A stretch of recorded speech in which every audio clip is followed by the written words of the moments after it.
wasn't as good as it is with Lamar. No, that one close. No. I'm just saying there's a couple games he could have won.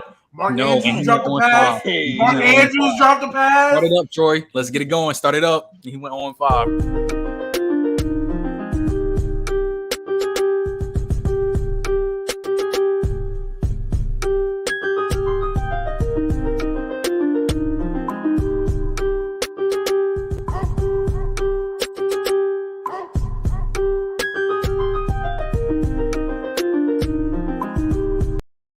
What's up, guys? Hey, welcome back to another episode of From the Sideline. I'm your host, Troy, and we're back with the boys. What's up, fellas? Yo. Good. How you guys feeling today?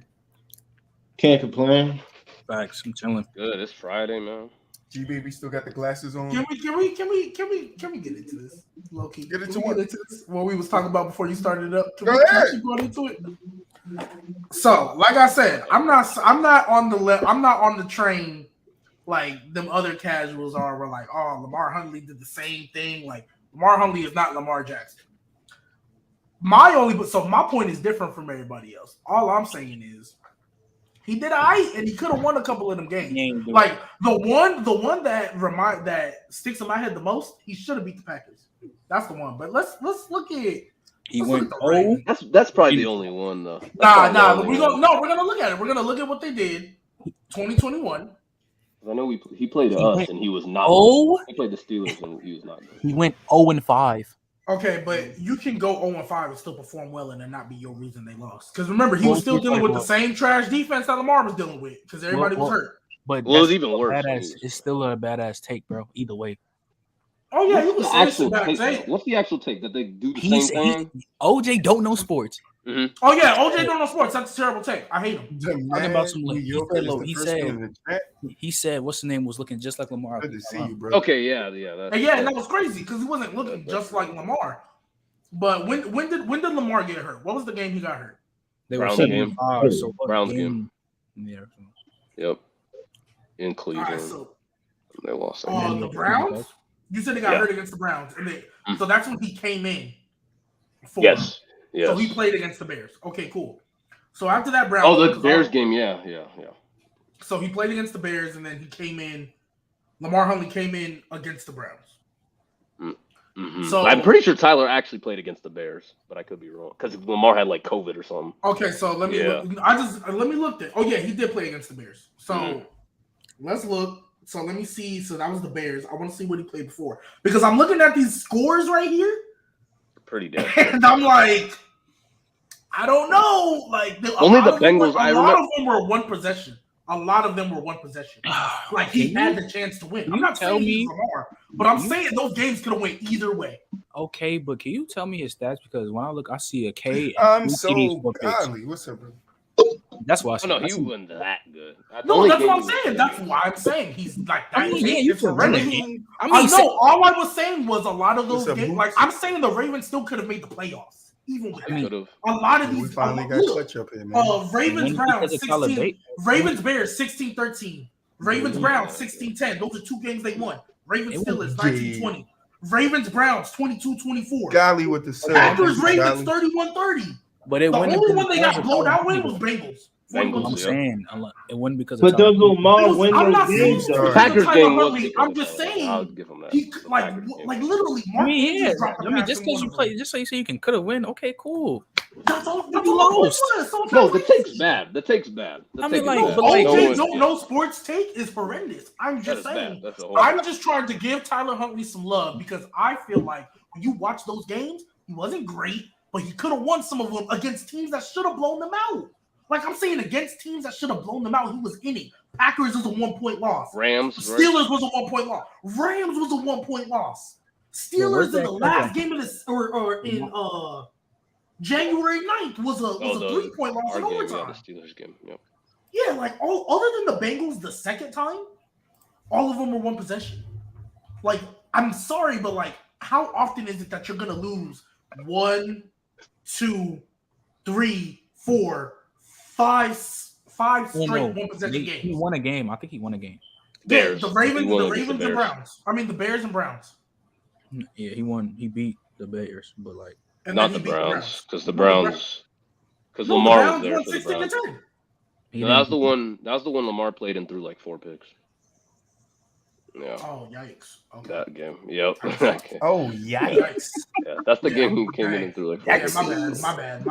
I ain't mean to do all that, but that's No. I get you. I'm not trying to trash on Lamar, but like I looked at it and I was like, that he could have won them games, but yeah, that's all my point. That's all my point was. All I was trying to say was, oh, so he was there for the Steelers one too. Hold up, I'm confused now. He went 60-31 because he missed the game. He missed the Bears game with COVID, right? And then he came back. So he got hurt for the second Browns game. Yes, he came back for the first one. Then he played us. Then he played the Browns again. Then he played the Steelers. Then he played the Browns again. Okay, so yeah, because I'm looking at Huntley. Okay, so 1 possession loss with them. 27 to 38, 270, a touchdown, no picks, 45 yards rushing. Like for a backup, that's pretty good, especially when you coming in. Then next week you start, right? Next week you start. So that was against the Packers, 31-30. That was the game he was good. That was the game he was 28 really for 40, 215, 2 tutties, 73 and rushing ran yards, for 2 touchdowns. Yeah. Now he played. Literally, Mark Andrews, like I'm not saying he was looking like Lamar. That was a terrible take from OJ Don't Know Sports. But I'm saying like Tyler Huntley should deserve a little bit more love for what he did during that time. Like he was like literally that's 2 games back to back. It wasn't his fault they lost. Hey, yo, can we switch next? Can we switch topics? No, we good. I just wanted to get that off. I want to ask Clutch, what's his name? Yo, Clutch, who the better passes than Jokic again? I just want to hear it. Well, first off, a lot of them was just like players who could be, but my main thing is Joga doesn't play the same way that a lot of players play back in the day. So just to sit back and say he's the best big man passer for me is a little bit of a reach. But some of the names I said was Chris Webber, Lottie Divas, Bill Walton, Vita Sabonis. I can't think of the rest of the names I said. Did you say McHale? Did you say Boris Diaw? Yeah, he did say Boris Diaw. He did say Boris Diaw. I did. And I said Al Horford too.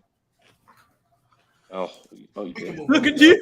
I did not. Not ridiculous. I'm not entertaining this at all. That's not ridiculous. I'm not entertaining this at all. I'm sorry. That's not ridiculous. I'm not entertaining this at all. Wow, it's an open discussion, bro. Just talk. It is an open discussion, and I'm choosing I don't to think discuss about other topics because I'm not. Just talk about it, right?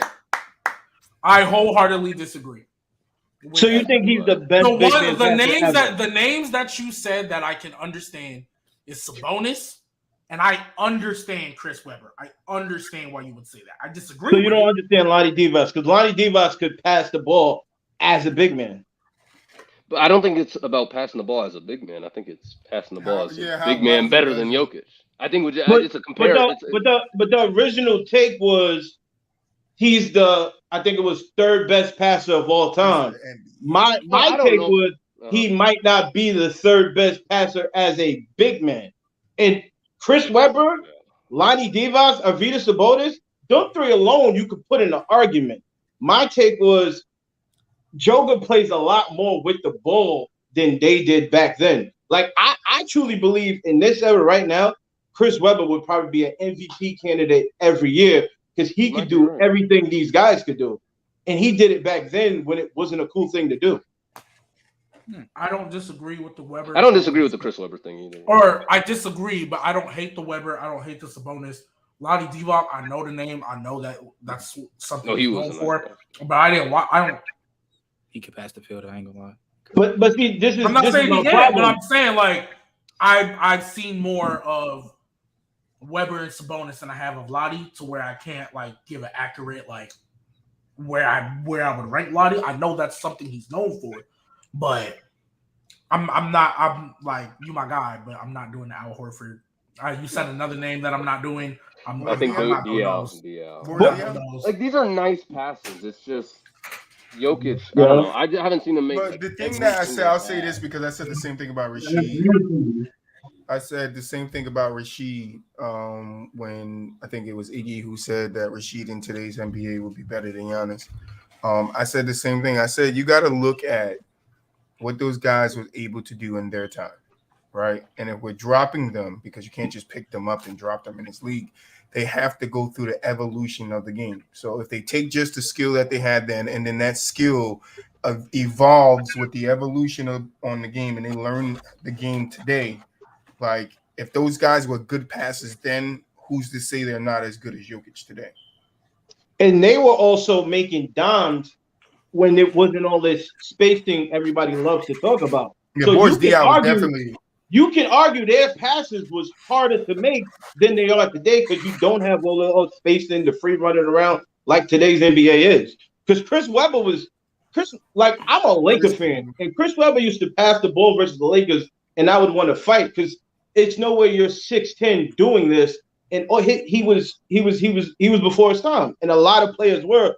So when the take was made where he's just the greatest, well, the take was the third greatest passer of all time, which I just believe is asinine.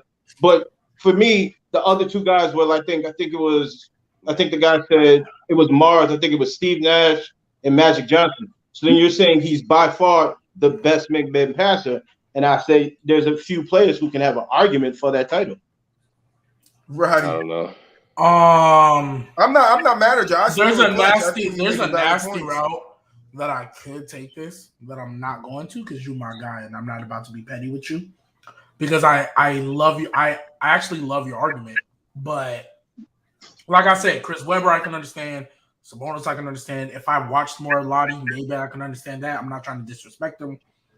But you can make those arguments, but I don't want to do in their era it was harder because you can do that with everything. Oh no, not that. And then you start looking. It just wasn't prevalent in that time for me. That's my thing. Big man passing, a coach wasn't gonna have his big man facility. I mean, but even then, even in today's league, how many big men are really doing that? It ain't many. It's not. It ain't many. Jokic, Draymond, and then after that, there's big men who can pass. And that's it. There's big men who can pass, but ain't many of them. Draymond's a small forward. On Rondo being a better passer. Hey, that goes against. I'm not gonna lie. It's really Jokic, Sabonis. Small forward. That's what. But if it's big man, it's probably different. But guards, I think still think you could argue there were more big men that were passing like that back then than there are now. I don't think that. I don't know like that. Because you just named a bunch of guys from the early 2000s, late. Yeah, but they were also for the most part. Chris Webber and Lonnie Divac played at the same time, but Arvydas Sabonis. I say the one thing about Arvydas Sabonis, we never got to see him in his prime. By the time he got here, he was old. He was old. His knees were washed up. So, but we saw highlights of him back where I think he's from. I don't even know where he's from. I think he's from Lithuania. Yeah.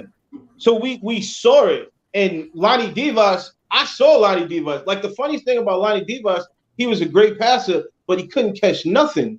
I think there's a tape where Magic's how do you make these passes? But when I throw you a pass, that's a good name, Mr. NBA. You're talking about Vlade, right? No, yeah. That's a good name. Okay, let's not. Let's not what? Spencer Hawes, are we serious? Yeah, Spencer Hawes, Mr. 12 minutes a game type. And while he was in those 12 minutes, I'm just he'll drop you some dimes. I'm just saying, he wasn't dropping you no dimes. That's why I said I don't. Excuse me. That's why I said I don't want to do it was harder to do it back then, because if that's the case, you got to look at that for everything, not just passing. You got to look at scoring. It was harder to score back then because you could do more stuff. So are you about to knock the scorers that we hold in high regards now because there's so much spacing and stuff?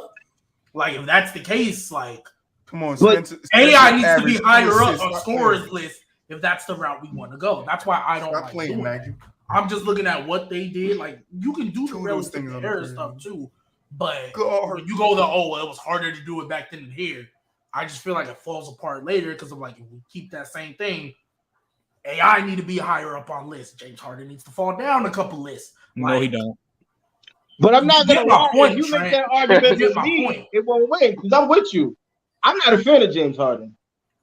No, but everybody, Kyrie, he's not. I mean, it's easier to do it now. I don't think he would be doing that when it was harder. When it was harder to score because defenses can do more. Once we get into that bag, there's scorers that you're going to end up putting higher that probably shouldn't be. there's scores that are higher that you're probably going to start dropping because it's easier to score in today's era than it was in the 90s and early 2000s. Spencer here, but he averaged 2 in his career, so they don't know. They're sleeping. Sleeping on Spencer. All right. But yeah, I get the Chris Webber, I get the Sabonis. Not hearing Al Horford. I'm sorry, I'm not. I still said it though. Al Horford was dropping dimes. No, Horford was dropping dimes. He was. All those guys you named were dropping dimes. For Boston. Yeah, he ain't better than Jokic. I'm sorry. I just can't compare him. That boy That's my only issue. That boy, all the guys you named 3.5, 2.5, 3.2, 2.6, 3.3, 3.3, 5, 4.7, 5, 4.2, 4, 3.4, 3. What are you naming? No way I'm hearing Spencer Hawes. No, that's Al Horford. That's Al Horford. Okay, I was about to. Woo, I was out there dishing it. Bro, I mean, I guess. I'm not taking it. Nah, Jokic is, to answer your question though, Gbaby, Jokic is the only big man in the league at the center position that passes the ball. Nah, but Joker really be doing downs to like. He does. He's like the king of outlets too. Like I would say efficiently too. Him and Kevin Love. Him and Kevin Love to me are like Kevin Love one of the best outlet houses. Period. Yeah. Like I just feel like Kevin Love played quarterback. I feel like Kevin Love played quarterback and was the starting pitcher for the baseball team. Because like his accuracy on some of the balls, that would make sense. He probably was. Definitely underrated. That's definitely underrated. Yeah, like. Yeah, I don't know. We might have to take that look down that route and do a top 10 big man passes of all time. I'm down. I'm with that. With it for sure. That's not crazy. As long as I'm gonna do my best to not be biased, but I'm not about to hear Spencer Hawes and Al Horford. Like once we start doing that, then you gonna hear nastiness is about to start coming out. You guys see the list? Spencer Hawes. Yeah, I'm definitely not. I don't want to say definitely, but I'm not hearing Boris Diaw. So bonus, cool, but no. Sabonis and his son might make that list. To be honest. Yeah, we could definitely do that list. Let's get into some. Hey, Clutch, I want to ask a question. You talk football? Yeah, I watch football. All right, we're. All right. So I'm going basketball, but just had to make sure. So Suns, Pacers, interesting stuff. Pacers offered Ayton a 4-year, $133 million contract, and the Suns was like, "Yep, I'll take it. 3 minutes. I'll take that contract. Thank you." It was, I think they saved themselves roughly around $40 million with that contract. So, yeah, you look stressed, man. You a Gbaby? He probably thought like I don't know. Oh my freaking goodness! What did you think was gonna happen though? I hate Phoenix, bro. I'm sorry, I hate Phoenix right now, bro. I hate them so much. I'm like y'all thought I was like, well, it's probably not gonna be as bad, but just like I was praying on the Timberwolves downfall, I still kind of am. I'm praying on the Suns downfall right now too, bro. Do you guys think here's my problem? Here's my problem. They could have got him when he was cheaper. They said, that's what I'm saying. Like they could have got him when he was cheaper, and they were like, "Nah, we don't want." When? Like a year ago or whatever. Like a year ago. They could. I'm about to say this year. They was a 5. It was 5. No, yeah, a year ago they could have got him when he was cheaper. 4 years, 138. So they were like, "Nah, we don't want to." He was like, "I bet," and then he came out bald. The market dictated he needed more, and then they were like, "Nah, we don't want to pay." Only played him 11 minutes in a game 7. Dog. In a game 7, they only played him 11 minutes. Internal. Talk. I'm on Gbaby. It was internal. Yeah, there was beef. Like they knew. They was like, "Nah, we don't want him." The reason don't get along with Monty. The reason they couldn't find a trade partner for him, they said sign a trade, was because everybody knew the Suns didn't want him. Everybody knew the Suns didn't want to pay him. So then finally, Ayton gets a contract, and to spite him, they match it. To spite him. How do you bring him back though? That's what I'm saying. How do you bring him back in that situation? He don't want to be there. The Suns don't want him. The Suns didn't want to bring him back. They said we don't. Then they also said that there's no room for a signing trade. Right as your value. But they can't trade him right now. They gotta hold him for a minute. True. They can't trade him until January 15th. Mm-hmm. Yeah. But that's what they said. Back in that situation. matching it just threw away with all sign and trade. So it's like now they have to keep him and he has to play for the team. But like I know some of the consensus is going to be out there and be like, this is good for the NBA because players that went out don't get out. Now this guy's stuck with another contract. Yeah, I know. He finished his contract. I know, but I'm still saying, like, I heard somebody say it already. I can see that narrative being pushed. I heard it already, so that's why I'm saying. Yeah, but I get you, but I heard it already. So it's just like I hate it because at least with him, he finished his contractual obligations, and when he 4 years signed, he was cheaper. But use that same logic for Katie. But continue with him. He ain't. I'm not. We're not. Stop. We're not gonna go back into this because he a year into his little 4 years. I'm not saying now. I'm not saying now. I'm not saying now. I'm talking about. I'm talking. Mulich knew what I was talking about when I said it. You talking about when he left? When he left to go to State? Knew what I was talking about when I said it. Oh, when he left to go to State? Oh yeah, he finished his contractual obligations. Cool. I mean, he was also unrestricted, but yeah, but like Ayton, like they're doing it to be petty though. The problem is they're doing it to be petty. So they can trade him later, so that they don't get anything. Because they said they didn't want him. They said they didn't want him. Yeah, but you can't. He was like, he was like $40 million cheaper, $50 million cheaper. They didn't want to pay him. Yeah, but you got to think about it now. It's like they didn't want to get him at that price because they thought maybe they could sign him later on down the road when they won a championship or something would happen to where they would. But then the relationship got spoiled with Monty and him, and they didn't want to move forward with it. So now you got to think about it on the Suns end too. If he signs the offer sheet and he let him walk, now they don't have nothing for him. So at least at this point of time, they can match it, trade him in January or whenever he could be traded and get something back for him because he was out the door. How many times do you see teams literally let their superstar walk out the door? Okay, but let me ask you this. Hold on, because here's the thing. First part, they thought they could sign him later down the road, like after they won the championship. I honestly, if they would have won a chip, it would have cost them more. It would have been a lot more. No, of course, but I'm saying maybe in their minds they thought like, all right, something will happen down the road, where we could find some way to pay him less or pay him the contract that he wants because they had to give Booker his contract this year too. So it's they gave it to him this year. They could have gave Ayton his money. No, I understand that. But I'm saying at that time they were probably looking at the future. But at that time when they didn't give him his contract, they were probably looking towards the future. Like, is this the big man of our future? Do we give him this contract now or do we wait it out? You can't just think about it from his end of it. And I tend to too. I get what you're saying, but we also got to tie in how the Suns are looking at it too. Like, all right, this year we ain't gonna sign him because maybe we'll just see where this thing goes because we don't know if he's our franchise, center. We don't know if we want to if this is the best center we can get. So let's see and how it plays out. And then when it comes up to it and we gotta sign him, then let's see what that contract looks like. The thing where I'm saying the thing where I don't looking at it from a Suns thing though, when he was cheaper, all right, we need to see if he's our franchise guy. Then he started playing better and his worth went up. And they still didn't. No, I said they don't know. They don't know if he's going to be or if they want him to be. Like They gotta want him to be the cornerstone for 2 years. That's right. That's true. But what options did they have in those 2 years to replace him? Trade him. What options? How are they going to replace him? They could have traded him before. They could have just got to a finals. But okay, so they traded him when they had the opportunity to trade him. I'm guessing this was before they went to the finals.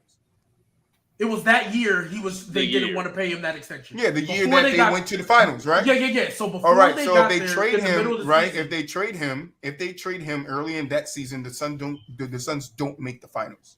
No, but this is what I'm saying. Even if you keep him that year, you sign him when he's cheap. That looks a lot more marketable. No, I agree with you. I agree with you, but what I'm saying looking is, at it from a Suns thing, I just think that didn't make sense. Like I don't think I think that they're looking towards their future. And they don't think, maybe they do think Ayton is, but they think he needs to mature a little bit. Maybe they're just playing a game with him. Maybe they're just trying to show him that he needs to mature. He needs to grow up. He's young. Grow up and let's handle this business like we're supposed to handle. We've been to a finals. Let's get back there. Like Chris Paul don't have that much time left, and we're going to waste it fighting with you with contract battles. Like this could have been their way because somebody said that too. Somebody said this could have been the Suns' way of, this was the plan all along. Let you go get an offer. We match it. You staying here and you're going to play for us. They don't have to trade him in his 4 years. But why do franchise do that? But then if it doesn't work out, we kill the player. Because you could say that was the same thing Philadelphia did with Ben Simmons. Like you give him the money, assuming he's going to do this. But sometimes they are who you think they are, and that's who they're going to be. That could be true too, but Ayton, you still got to give him time before you say that is who he is. He can mature. Well, how old is Ayton? What year did he get drafted? 18? 2018. Yeah, he's like 22, 23. And like, I'm just saying, like he was in the Luka draft. Like, so at first, the way I look at it is low key. The way I felt at the time, I was 23. Like, I was like, you're not gonna get anything better on the market right now. Like real time, like, even that's what I'm saying. Went to the finals, there was nothing they were gonna get. So pay him while he's cheap. They could have signed him. You could say, but G, all I'm saying is, I agree with you. I agree with you. When you have a player like that, you do sign him, but then they got to think down the road. What does the team need to win a championship? If we pay him, are we going to have money down the road to pay other guys that we're going to need? They got to think about that. Like now you they don't. do, and they don't have. And you got to also look at. They did try to trade him this year and move off and try to get some assets, but there's the market. I'm not saying the market isn't there for him, but what they want back, just like. You know, we'll talk about KD a little later on in the show about he might stay with the Nets because the Nets ain't getting what they want from him. So it might. This is like the same thing I'm thinking is happening with Ayton is that they planned to let him go out, see if a team wants him. He finally got a team to send him an offer, and then it was like, all right, you saw that. Now bring your ass back over here and play some basketball. Okay, so but even then, because you said they tried to trade him this year, but the difference was. This year he was like in order to sign Ayton, he would have had to be a sign and trade, and everybody already knew. No, we know you don't want to pay him. We know you have. We know there's 100%. We know he wants out, so they had no leverage as opposed to the year before. If they would have traded him the year, because let's just say, all right, they don't believe in him. Maybe they thought they could have found something better pieces to win now, right? Because Chris Paul's not going to have that much time. They would have traded him before. They would have got a package because there was no turmoil at that point. A real package, exactly. Because there was no turmoil at that point. Once it came out, oh no, there's beef there. They couldn't. Yeah, teams try to lowball you. I get it, but that's all in the Suns' reason to keep Ayton because they're not getting anything back from him. No matter if they didn't trade him, then didn't pay him, then that doesn't matter. Like we got to look at present day. They're not going to let this guy walk out the door and get nothing in return, and that's just the bottom line of it. That's just the cut bottom line. They had a chance. Now, if he was unrestricted and he could just walk away like KD was, then that's fine. That there's nothing you could do there. But at that point, then they would have traded him in the season, like you're saying, or paid him in the season to keep him. But that wasn't the option. The option is he's restricted. So we have the last say in what move he ultimately makes. And I think that's the way the Suns are playing. I'm not saying I agree with it, G. But I'm saying you have to look at that's what the Suns are playing. Like if you don't want to be here, that's your business. We want you here. You're going to play basketball. You get paid to play. I mean, in the same breath, I get you because like what you're saying is kind of how I feel with the KD situation. Like if they don't have they can keep him, they could easily do hey yo, now you gonna play here, and if not, hey, I'm not trading you. I'm not trading. Like that could be the same thing. It's just like for me at least. Like I believe it. There were situations. I think before this that I think would have left them better off because now they're dealing. Nevertheless, however you feel about Ayton, they have a disgruntled guy. Their starting center does not want to be there. Their third most important player doesn't want to be there. When this issue could have been handled, whether you traded him or paid him less. Because at least when you pay him less, you can bring other guys in. He's still locked up. Thank you, brother. Thanks for the sub, dog. But I know I get you, but I don't know. It's weird to me. But I just think, like I said, it's a game they played that they wanted to keep him. And a year ago they wanted to see how things played out. But once they got to a finals, which I think they thought they had a chance. But once it happened, it's like, all right, now we really got to pay this dude. But you know what? We could get him cheaper. We could get him cheaper this year. And they got him damn near $40 million cheaper. So you're saying they could have got him cheaper, G, but they also still got him cheaper the way that they did it. Because if not, he could have been making $40 more million if he would just re-sign with the Suns. Like, that's what I'm saying. So they're strategically played him like, you can go test free agency all you want.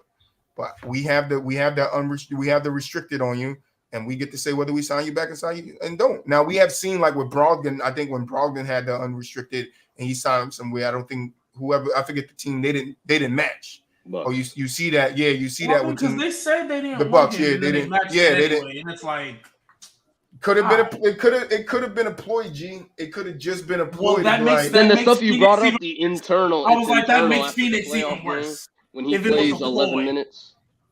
Like Yeah. that makes it even like I thought the reason they only played him 11 was because hey, we're not about to risk injury with these dudes when we When you do getting a blown sign out. trade.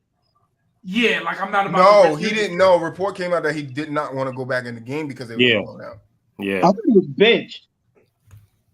I don't know. Maybe he was. I think he got benched like early, and then I was like, "Yo, you're playing like shit." Like Yeah. shit, like if you look at it, he just didn't sit down. He sat at the end of the bench. Like I think he got benched.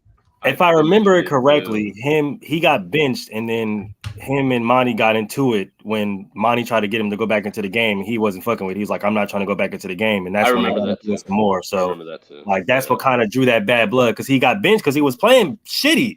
And then so was Chris. I think he was like, I don't blame him for feeling that way though. No, I honestly, definitely. I definitely don't blame him for feeling that way. Definitely, they all like play you won't bench me, but you won't bench Chris and Devin. That's very true. Like they was playing like trash. They don't bench them. Monty, I don't think Monty Williams like him. That's how I don't know how is this gonna work. I agree. I think Monty. I think Monty wants more from him. Yeah, I don't think he respects the way he plays basketball. I don't think he likes the way he plays basketball. I think Monty thinks he's too soft, honestly. If that's my personal opinion, I don't think Monty thinks he's physical enough or bangs enough in the inside for this type of big man that they want, right? Because that was his knock. That was his knock for the reason why he didn't get, I guess, the extension the year prior is because he wasn't physical enough on the boards. So, yeah, but what I will say to that, like I'm not just necessarily disagreeing with that, but what I will say, like Monty Williams came in, and I know he got Chris Paul, and I don't think any of us expected him to be a 2 seed. Like Monty Williams came in to Ayton's third year in the league. Yep. Yeah. Third, so yeah, like came in. I think it was. Oh, sorry, second. Yeah, you're right. Was he the coach when they were still losing when they went 8-0 in the bubble? Yes. I think he got the job. So his second year in the league. So third, fourth, like. He was improved, like the way I see it. He was improving every year to where now Ayton is like one of the best. It's probably like 6'7", like 6 center, like the 6 center, like right behind whoever you feel about whoever's five, Rudy Cat, But am I the only right one? Behind them, like the more we talk about this, the more and more it sounds like what happened to Ben Simmons. The coach don't like you, the franchise doesn't like you, but they don't want you to leave, but you don't want to be here. This is literally sounding like Ben Simmons 2.0 right now. But like, I will only say it sounds if you listen to it in that way, you catch your ears in that way. I don't know. But like I wouldn't. But they did throw Ben Simmons under the bus though. Like at least Monty was like, that's an. It's kind of I get what you're saying because it's kind of Ben Simmons situation getting thrown under the bus, Ayton situation getting benched at that game, you know, in whatever game it was. So they have those there, and then the players don't want to be there. But the only way I will be like, it sounds like Ben Simmons if Ayton sits out. That's the only way. Which I kind of. But I don't think he's that immature to be like, I'm going to sit out because he doesn't have that much stature. I mean, in the NBA, we kind of said to be about Ben Simmons. But Ben had stature in the NBA though. No, he doesn't. Ayton doesn't have stature in the NBA. What is Ben Simmons was a multiple-time All-Star. Well, he had as much as Ben Simmons. Yeah, I would say Ben more. Ben Simmons. I mean, that's why. So why you think so many people mad at Ben Simmons? Literally, it's not just an outrage out of nothing. Like people are mad at Ben Simmons because they feel like I want to see him play too. I'm not because he played bad and it didn't take accountability. Now, granted, what they did at the press conference was nasty, but he wasn't taking accountability for the fact people were mad at Ben Simmons before that. So people were mad at Ben Simmons before that. Before that happened, they were mad at Ben Simmons. Ben Simmons was getting blamed for Jimmy leaving. He was getting blamed for this. He was getting blamed for that. It was the 2 years, and then when he passed up that shot, in Atlanta, that's when it all came crumbling down. It all came crumbling down, and then you could literally go watch in reverse time from when Ben Simmons from the last thing that they said about Ben Simmons about him not taking that shot, and rewind all the way back to his first season with Philly, and you're going to hear those chirps because I even said it wasn't, but it wasn't magnified until Atlanta. None of his shooting or none of that wasn't magnified until the Atlanta. It wasn't magnified. The shooting, I will say, has been a problem because always. But if you also go and look at it too, they were talking about how physical Ben could be. He needs to be more physical. Those talks were out there too. I mean, so that's what I'm saying. There should have been no reason he couldn't be the same as Giannis because Giannis. No, 100%. He could definitely bang down, but you don't know. Like I say this, and I said it before. Like you don't know the internal problems that Ben was going through with Philly because Philly has a history of not taking care of their players. That's true. Or drafting players and expecting players. Yeah, so that could be true. That could be true. Two things could be true at once. There might be worse with their ownership. And that could be true. But hey, they got him. They was like, look, we signing you. We're not going to lose you for nothing. If they trade him away later on, they trade him away. But I don't think they do. I think they try to smooth him over and keep him. The thing with Ben, there was no doubts about him getting extended. Nobody, he signed that deal and it was okay.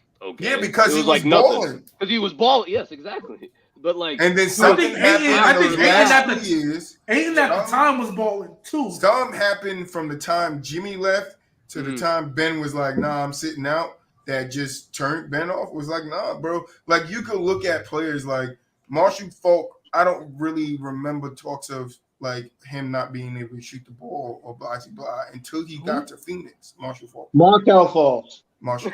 I was like, what are we talking about? Yeah, that's what I called him the first time. So when I call somebody, I mess up the name. I keep it that way. Yeah, Marshall Faulk. Me. I was like Marshall Faulk. When he Marshall Faulk shooting the ball. I was like, when was he moving? Marshall Faulk. I don't know, but the Nets may keep KD. I've said from the jump I don't think they're trading either one of them. I wouldn't. I mean, I've seen it coming. Why would you? There's not good enough packages over there. Why would you? I was like the packages. I was like, what they're asking for is ridiculous, and they have been on that low. And I would ask for the same thing. They're not asking for ridiculous. No. I'm saying the teams that why would the Suns give up? Why would the Suns put Booker in the trade? Why would Miami put Bam in the trade? Well, they can't. But you can. Well, yeah, that's what I'm saying. So what they're asking for, they can't do anyway because of that's not what they're asking for. This is why I don't believe it. They're asking for an all-star player, good role players, and a lot of picks. That's what they're asking. So they're asking for an all-star player. I don't think I was like, everybody they went to and asked for an all-star player. There still are players and packages that these teams can go and put together and send over with a bunch of picks that they would take. It's just nobody's going to give up their key role players and their third option, even if it's not the first, second. They're not going to give up their third option for KD if KD don't want to play with them. And I think that it could be that KD did it for a ploy too. I think you don't want to sign Kyrie to a long-term contract. I'm out of here. And then they was like, nah, somebody got to get KD on the phone. KD not talking to the Nets or some.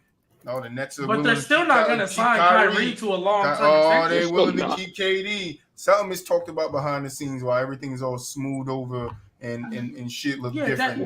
That's cool. They're still not going to sign Kyrie to a long-term deal. Kyrie is still not getting a long-term extension. No, that's dead. But the Nets could have went to them like, look, let's get through this season, have a better season than we went through last season because Nigel and Trent and Gbaby, I think, and Trent wasn't you, but I know it was Gbaby. Oh, it's Gbaby again. Gbaby and Nigel saying that's not what the owner said. The owner said he don't want to go through the drama. So they probably tell him, look, cut the bullshit. Let's get through this season. Let's compete. Let's do better than what we do last year. And Kyrie, you play X amount of games, bro, then we'll sign you to a long-term contract and we can keep this thing going. But you got to be in a position to compete for that championship next year. Like something happened, something's going on. And like I said, Broussard, like I said on Wednesday night, Trent, Broussard said that a lot of the reports that came out about Kyrie going to the Lakers or Kyrie going here and KD doing this and KD doing that, a lot of those reports contradicted themselves. Exactly. I personally think Kyrie and KD are sitting right now laughing, making fun of the media. Well, I think KD, I think they was like, I think the Nets, it could have been the Nets and KD, or KD just like, yo, let's just slow up the trade market, bro. Let's just, nobody get traded. Literally. And then if you look what the Nets are doing, the Nets are loading up for next season. They lame as hell. So if the Nets did it, the organization, they lame? Yeah. Yes, they are. How? Because they're giving themselves. Because they're giving. Why? Because they're giving their team the best chance to get the best free agents. That's lame. If you're just trying to personally. I'm trying to keep KD, bro. I'll do anything to keep KD. I'm not. Like, what are they getting? I was about to say, like what is their like?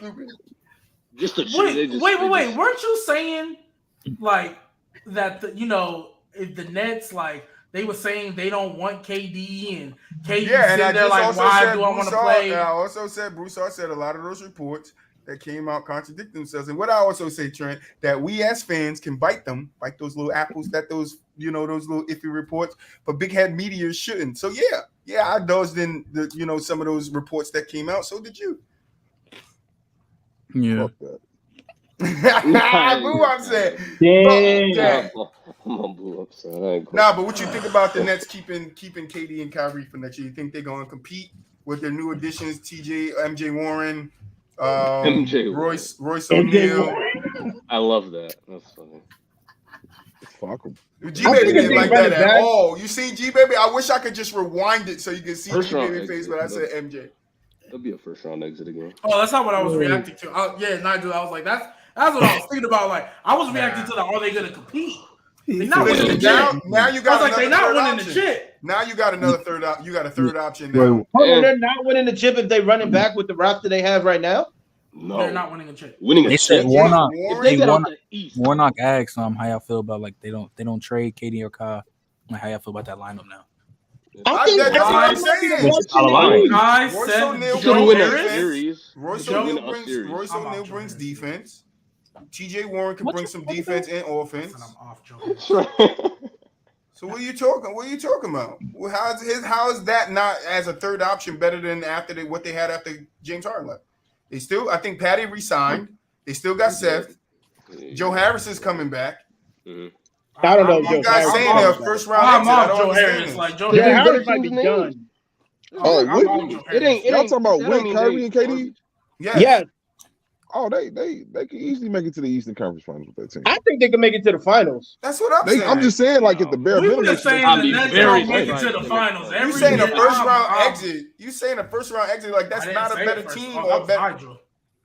I did say first round exit. I was like, and you said that's the same thing I'm saying. No. I'm saying like I don't know. I was reacting. That's the same thing I was thinking. I'm not. I think they'll make it out the first round. I would be more. I think they'll make it out the first round because I'm saying like I don't think they win in the chip. I've been saying for the whole time they're not winning the chip. But who's clearly better than them?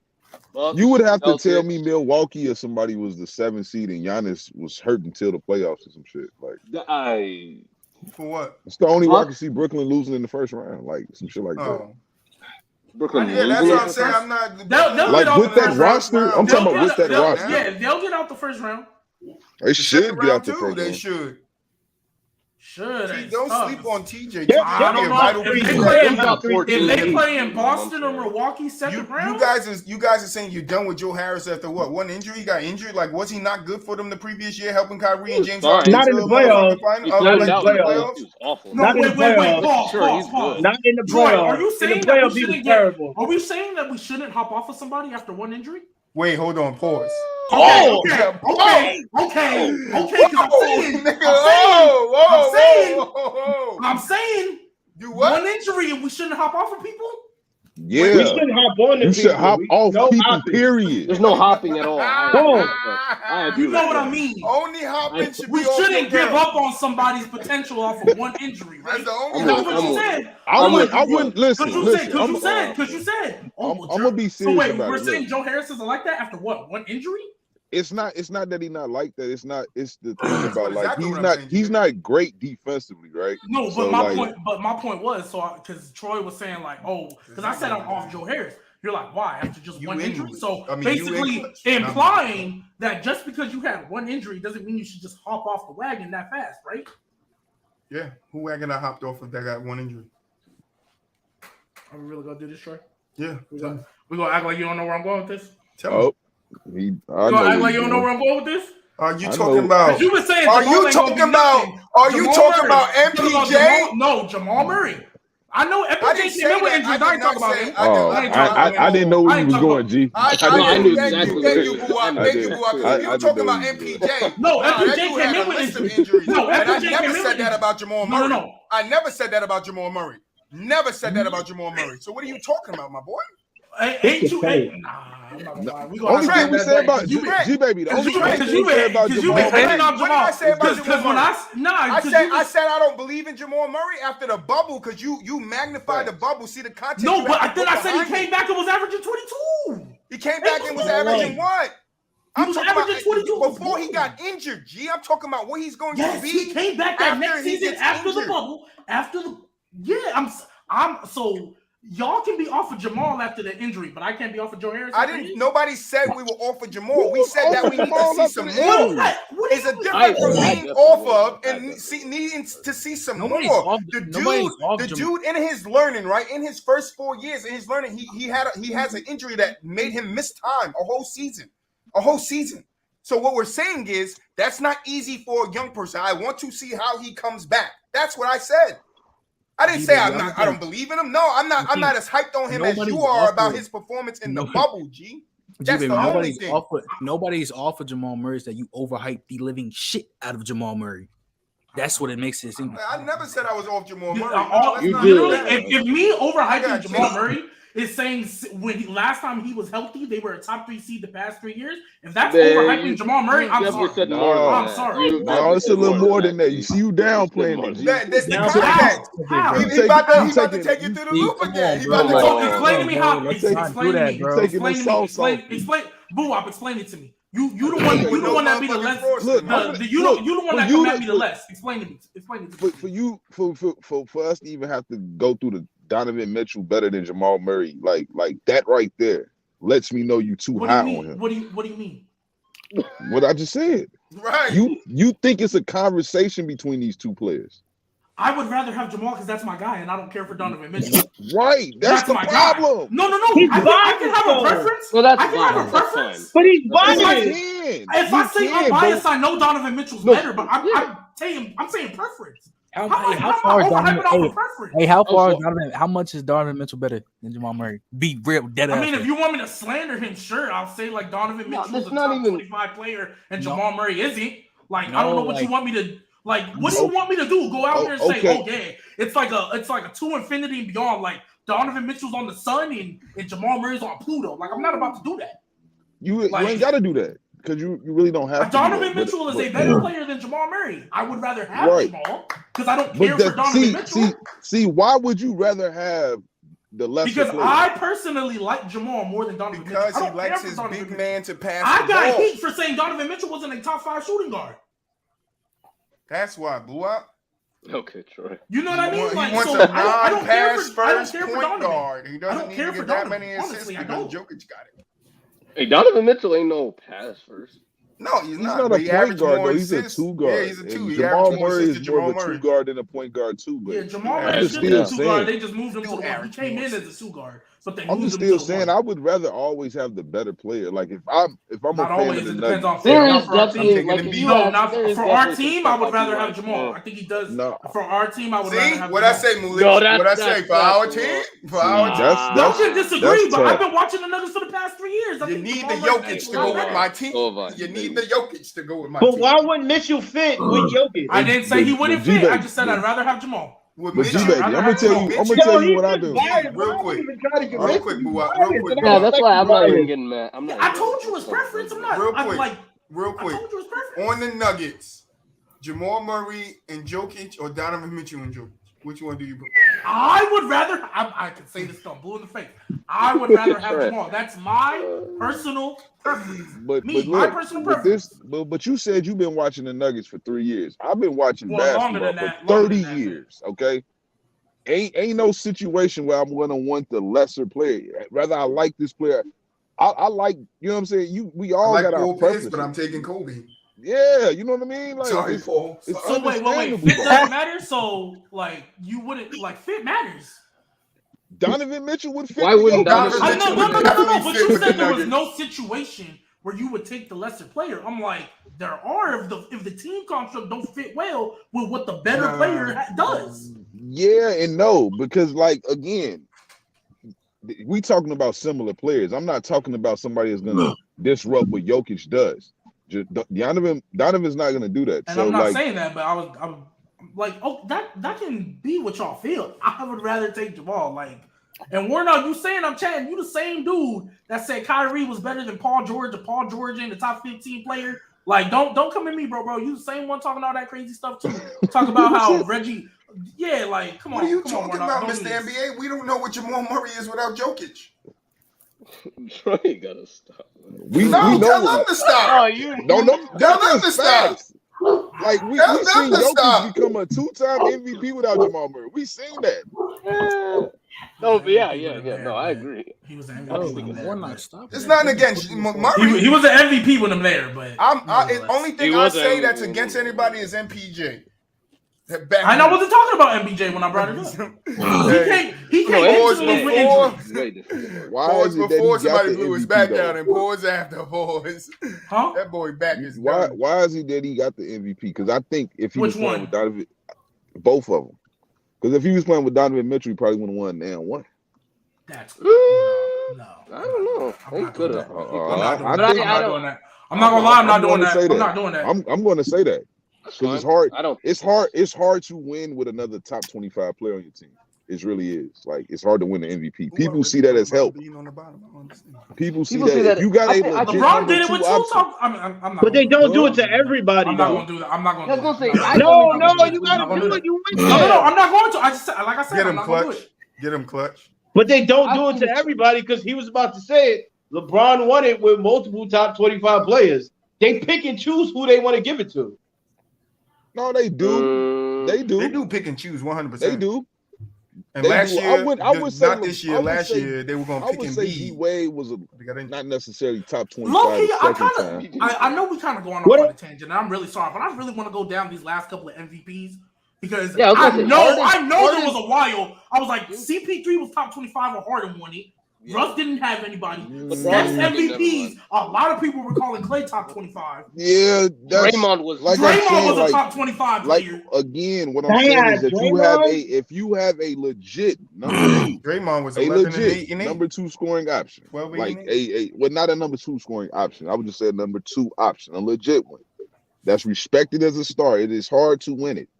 If you got Donovan Mitchell averaging 25 plus points on that team, they're probably not giving Jokic the MVP because he's probably not. When did KD win his? Was Russ there when KD won his? He was hurt. Yeah. He played like half the games. And Russ won his when KD left.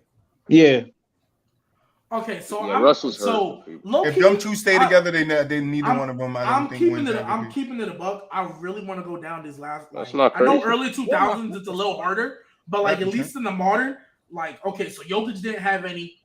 I'm gonna keep it a buck. Giannis or Chris Middleton a top 25 player when Giannis won his rings? I mean his MVPs. Borderline. Yeah, he was not. There was a lot of question marks on Chris Middleton. Borderline. It was a lot of question marks on Chris Middleton being Steph Curry. I would argue had 2 of them. Who? Oh yes. No. Like it's been pretty. I get what BooWop is saying. Don't get me wrong. I'm not saying it's not hard, but like that's why I said I want to go through it because I'm looking at these last couple of MVPs. You talking about scoring specifically? That's what I got from what he said. Isn't one of the reasons why Joel didn't get it because Harden gave him the team? I think that got overblown personally, but that might have been a contributing factor. Yeah, that Harden stuff. Because I mean, Embiid was there, but at the end, Jokic kind of took the lead on him this year. I still had Embiid. I still had Embiid. A lot of people still voted for Embiid. Like, I still had Embiid. Y'all tell me why? I think Embiid had a better season. Look at what happened when Embiid was out and when he came back. But we just look at happened to the change of the team, and then look what happened in the playoffs. I think you even said it. Jokic, Embiid went out. Yeah, I know. And then he came back and won 2 games. I mean, that's called. Do we need to talk about what? Do we need to talk about what the Nuggets would be if Jokic wasn't on the court? No, because we can also talk about what Philly. We can talk about what Philly could be without Embiid. They would be better than the Nuggets, especially after they got James Harden. What would the Nets be without Kevin Durant? James Harden and the Sixers wouldn't be better than. You can say that. You can say that. I said if KD would have been because KD was an MVP because James KD was an MVP conversation. I understand KD should have been in it, but I know he was never going to because he missed too many games. But if they would have wanted to if let's just say missing games wasn't a problem and they gave it to KD this year, I would have understood that because I knew what the Nets were when KD wasn't there.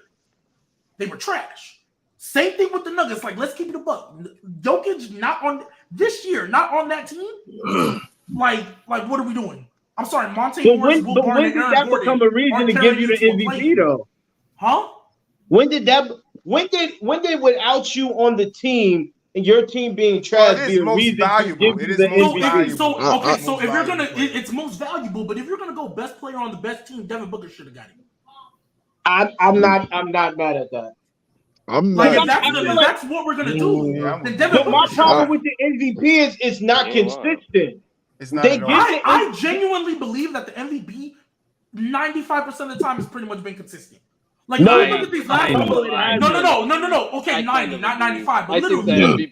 Look, if we go down the list, Russell Westbrook. So y'all don't like Jokic, it's fine.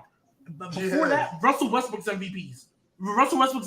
That was the only one that everybody was like, nah, I don't think he should have got it because he was a 6 seed. But he literally did something historic, right? So if you want to say that, that's not usually what it goes with. Kevin Durant, LeBron James. I don't think people had that much. Who was more valuable that year than Russ? James Harden. I disagree. I disagree. But again, do you remember who was on that Thunder team other than Steven Adams? I think Oladipo was on. That day, I will say that that Rockets team wasn't much either. It was really that Rockets team. Yes, she was ass too. But Eric Gordon, it was better. It was better by this much.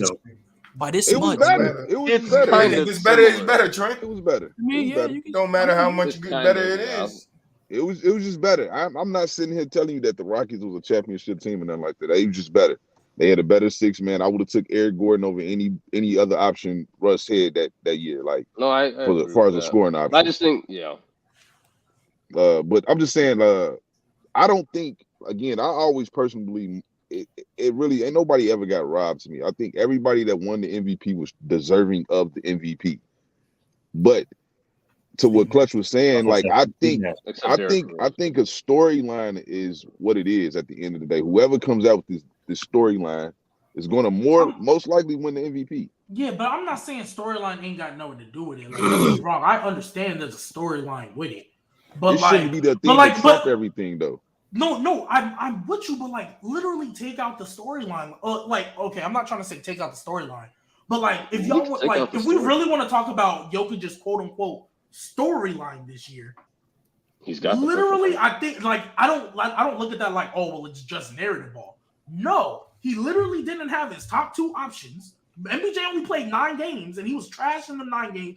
Nevertheless, he was out after the 9 games. I'm sorry, what? 6 seed. They were the 6. 6. Okay, you guys are looking at seed, but then look at how many games because I heard the Westbrook thing, and I was just hold on. Westbrook was a 6 seed too. Right, and Westbrook did get some pushback on the MVP only because of that. Like everything else, but Jokic didn't get no pushback on this one because he was just that great.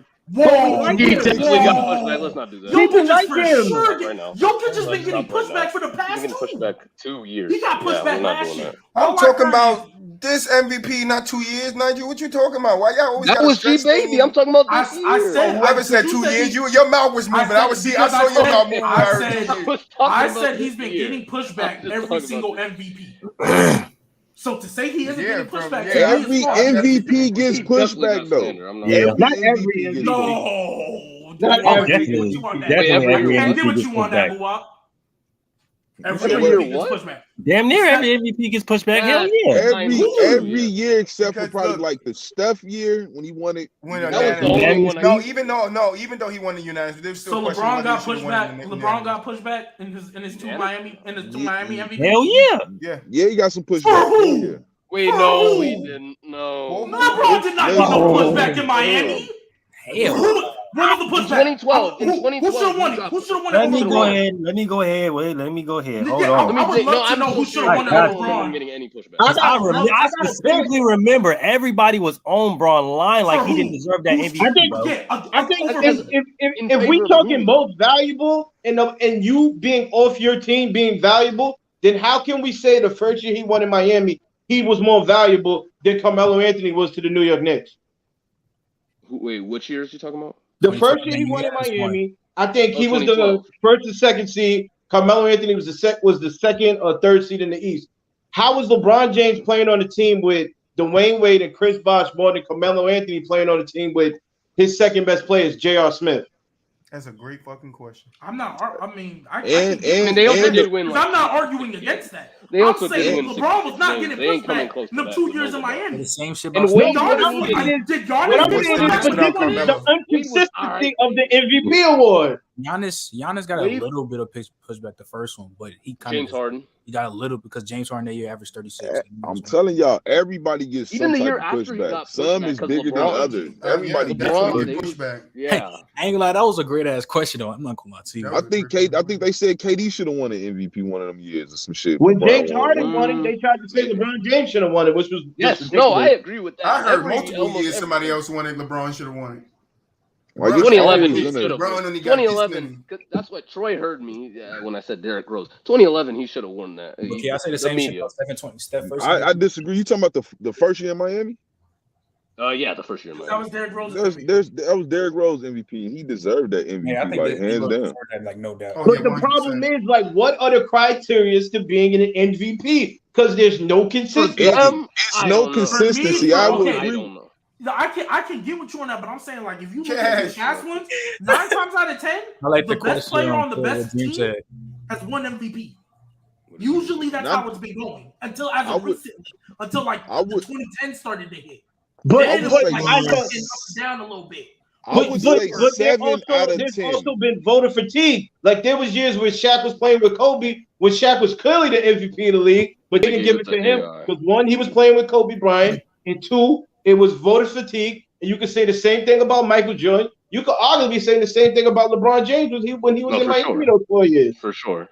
No, voter fatigue definitely plays a role. Absolutely. I think the big thing about the MVP is nobody knows what an MVP is anymore.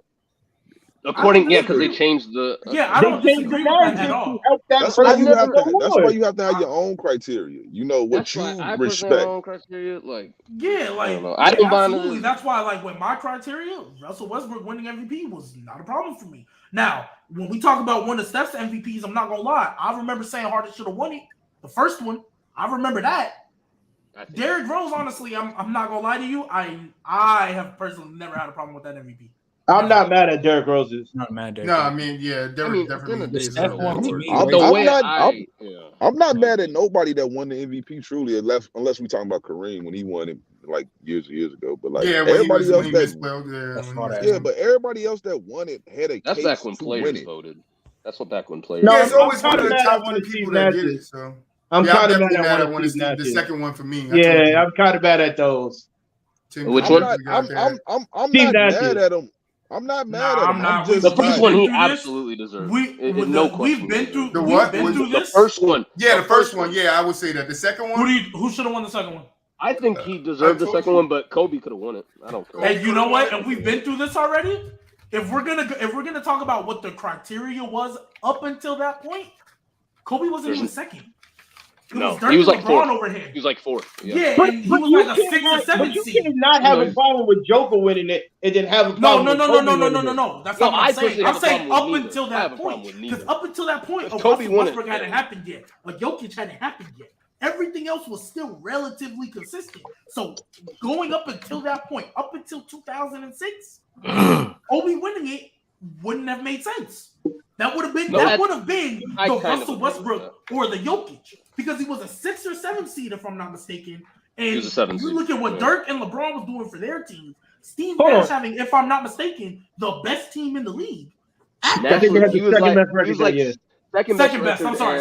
Second best record. Yeah. So the second year, I think missed all the games. Look, because I was gonna say, hold on, wait a minute, bro. Wait, Kobe damn near he had a case for that, bro. 2006, Kobe. Yo, let me ask you a question though. Hold on, guys. In 2006, Kobe had a case, LeBron had a case, and Dirk had a case. Yeah. And Dirk was second, LeBron was third, Kobe was fourth. A lot of guys have cases though. That's what I'm saying though. Like, but I'm saying those are the 3 guys, not even cases. I'll take the case. Those are the 3 guys that I think could have won it. That should have won it. Either one of those 3 should have won it that year. And I think if I'm picking one, it should have been Dirk. If I'm picking one, I'm picking Kobe. Nash. I'm picking Kobe, bro. I would have picked Kobe. Hey, the way I'm not gonna lie. Okay. So you can pick Kobe. That's wasn't fine. getting that though. Kobe wasn't gonna. What was that seed though? What was their seed though? Because what y'all are saying, the pushback y'all are giving Jokic for being the pushback y'all are giving Jokic and Russell Westbrook for being the 6th seed. Second. No, I know. I'm just saying y'all are saying Jokic and Russ shouldn't have got theirs because they're seed. I didn't say that. Oh, I would have given it to Kobe even though he was. I didn't say that. I ain't never say that. I know, BooWop. Okay, so I'm saying y'all. I apologize. But that is the narrative, though. That is the narrative. Yeah, like if you're going to say you Jokic, can't take nothing else away from them. They have the numbers. They have the individual performances to suggest that they should be the MVP. So you cannot take nothing else away from them other than look at that seeding, which is consistent with the MVP award. Like nobody other than Kareem has been that low and won the award. So it's consistent. Kareem, Jokic, Russ. That's about it. Yeah, that's it. Pretty much it. Yeah. There's always anomalies. There's always anomalies. Because like even when Jokic won it the first year, they were a 3 seed. They were a 3 seed. Yeah, like they were a 3 nobody seed. had a problem with their seeding because. So everybody just went to the injury route. That was the narrative that I heard all year. Everybody else got hurt. I'm like, okay, like I'm not trying to discredit that, but people act like it was clear cut and B. And people act like it was clear cut. I'm like, no, Jokic has always been there. Jokic, it was all for me. It was a 2-man race between Jokic and Embiid. And then LeBron came up after Embiid got hurt. LeBron came up after Embiid. Exactly. He said Gbaby coming back. He missed the playoff. Fight back, Gbaby. Fight back. But now I want to get to one last thing. Oh, go ahead. Go ahead. Go do your thing. No, go ahead.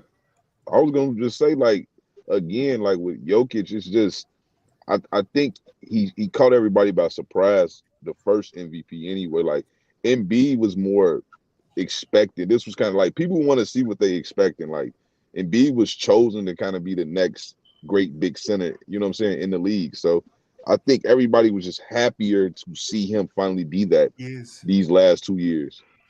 Cash, thank you for the follow. And he wasn't injured, which is something like we've always seen. So it's like now he's living up to the hype that we believe, and he still doesn't get the award. Yeah, that's the thing. People probably give Jokic unfair because I do think Jokic is deserving of the MVP both years. So it's kind of unfair to Jokic, you know what I mean? Because he's just playing ball. He ain't doing shit, but just doing what he got to do. But as fans, we want to see what we want to see. So I get it though on all spectrums. Go ahead, so take it away. I want to talk about one more thing before we move on. And again, I want to thank Cash Way for the follow. Execs are mad at the Gobert and the Murray trades, saying it was reckless. What? Yeah. Why? Well, Gobert, I don't know what they mean by reckless, but Gobert absolutely messed up the market for everybody. Oh, yeah. But he messed up the market for everybody. Everybody saw that trade and was like, "Oh no, we gotta re-up. We gotta up our price." That's literally after that trade. It was like after that trade, I knew KD's probably just gonna stay because ain't. I was like, nobody was giving up 6 picks for him. Nobody, not a soul. If you do that, you're stupid. If KD got traded first, and that was his deal. Do you think it would affect Rudy's deal? Yes. I think Minnesota still would have gave up those picks. No, I don't. If KD would have went for like 3 players and 3 picks, you're not giving up that much. No, if KD went for the same. No. I think that trade was independent. No, I think that trade was independent because obviously everybody knows KD is worth more than Rudy. But the fact that they were able to get away with that, because that trade is something you would think of a KD. I'm sorry, me personally, I know I'm not a GM, but Rudy Gobert is not worth 4 first-round picks at all. I think it's only the picks. I like Rudy. I'm a fan of him. I defend him, but he's not worth 4 first-round picks and 3 key pieces. Mind you, listen, Patrick Beverly ain't no slouch. He's a key piece. Malik Beasley ain't no slouch. He's a key piece. Jared Vanderbilt, even though he's not as big as them two, he was still a key piece. He's literally replacing Royce O'Neal. They're doing the exact same thing. He replacing. That's not saying much with though. No Gobert. I'm not saying it's saying much, but that's still 3 key pieces and 4 first-round picks. Rudy Gobert is not worth that. But you gotta realize, you gotta realize why they did it. They did it because they have a young core. They have a young core. They can afford to give up their future because they got a future. No, but they gave they got a future. Rudy for 4 years, and they got Rudy for 4 years. They gave up way too much. I hear you. It's still not worth first round. That's what I was telling them. That when it first happened, that's what I was saying. Like, if KD went for that same trade, nobody's mad, right? No, that would be a fleece for whoever. That would make sense. That'd be a fleece for whoever got KD. If Donovan Mitchell went for that trade, we mad? I would still say it's too much. No matter how you look at it, they win it. They going for the gusto. That's what they looking at. They going for it all now. They want to win right now. So they're trying to if that's your mindset, you gotta be on that. You gotta. I'm not saying that can't be your mindset. You gotta spend money to make money, but yeah, that's my only issue. Like, what do they do? I'm not gonna lie. I don't like just me because me personally, I don't like this little too big thing they about to do. I don't like Cat at the 4. I don't like Rudy. I still think they're gonna have issues, especially like. I bet you like Cat say Kobe. I love Cat at the 4. I want to see it. It's gonna be fun. I just feel like they gave up all that. It's the same nostalgia from AD and Cousins. Big Cass in the That's different. No. That's different. Nope. Boogie was already a 5. AD was already a 4, and they were both probably the best at their position at the time. I think those two are way more talented than No, we're not talking about talent. When we're just talking about the nostalgia around it. Nobody really thought those two was gonna work together until they started playing in that season and started killing. When that trade happened, everybody was hyped. When that trade happened, I needed to see it. There was questions, and BooWop there was questions around I needed to see it. and Cousins working together, and it was a lot on AD's temper and him staying in games and not getting thrown out of games. But it was and it was also put on can they gel together? Can they work together? Will AD stay healthy? It was a lot of question marks. I'm not saying there wasn't questions. No, it was big question marks. Big motherfucking question marks. I'm not saying there wasn't. I'm just saying. I think at least when it was Boogie and AD, everybody looked like honestly, if they healthy, everybody learned this to is look a problem. No, that's a problem. Bro, when that trade happened, if these guys stay healthy, this is a problem. Yeah, like literally, the year they started going crazy, Boogie got hurt, and then you can say that, but I'm saying when it happened, people were just like, "Yo, how is that going to work? How are they going to fit?" This and that. That's like that was the talk. Like, people are gonna be like, they also gonna be like, if they both stay healthy, if Boogie stay in games. But most of the talk I was hearing, this is around the time I used to watch ESPN and all the other damn shows. There was a lot of talk on, I don't know if they're going to work together. I don't know if they could work together. Is Boogie going to be able to fit with AD? Is AD going to be able to do this? And is Boogie going to be able to do that? They do it every time somebody teams up. They did it with Kyrie and KD. They did it with Westbrook and LeBron. They do it with everybody. Like, they did it with Dejounte Murray and Trae Young. They do it with everybody. Like, they do it literally with everybody. Yeah, they do. Dejounte and Trae Young. It's only like certain teams, like the last time I could think was KD when he went to the Warriors. Like, everybody knew that shit was gonna work. Like, you just knew. You didn't think nothing of it. LeBron to the Heat probably had more question marks than KD to the Warriors. More than KD to the Warriors. Because if you understood basketball, you knew they had to build that thing up in Miami. They wasn't finna Like they had to really build. There was a lot of Miami was pieces a that got magnet, moved. like, the last 3 years. There was a Wade lot and of pieces. LeBron. There was a lot of pieces that got moved in that first year, and then a couple of more that got moved in that second to third year for them to win, to be able to compete. So they figured it. Their first year, they tried some. It didn't really work out, and they came back like, all right, if we move these couple of pieces and get some more key guys in these places, we can go win a chip, and they did. I mean, we know why it didn't work out, but that's not here nor there. We're not doing that. I'm just saying we know why it didn't work out, but that's not here. We're not getting into that bag again. We're not getting into that. Because of what? What? You said because of who? Because of KD. No, I'm talking about in Miami. We know. Some of Miami. Yeah, we know why they didn't win year one. What? The first one, Eric Spoelstra? Yeah, LeBron choked. Eric Spoelstra? I said Eric Spoelstra. Why are we blaming the coach? I didn't blame the coach. We're not getting into this bag. I said that was we know why the reason it didn't work, and then you said Eric Spoelstra. Yeah, I'm not blaming him, no. I can explain why I said Eric. You saying he's the reason it didn't work? Yeah. Right.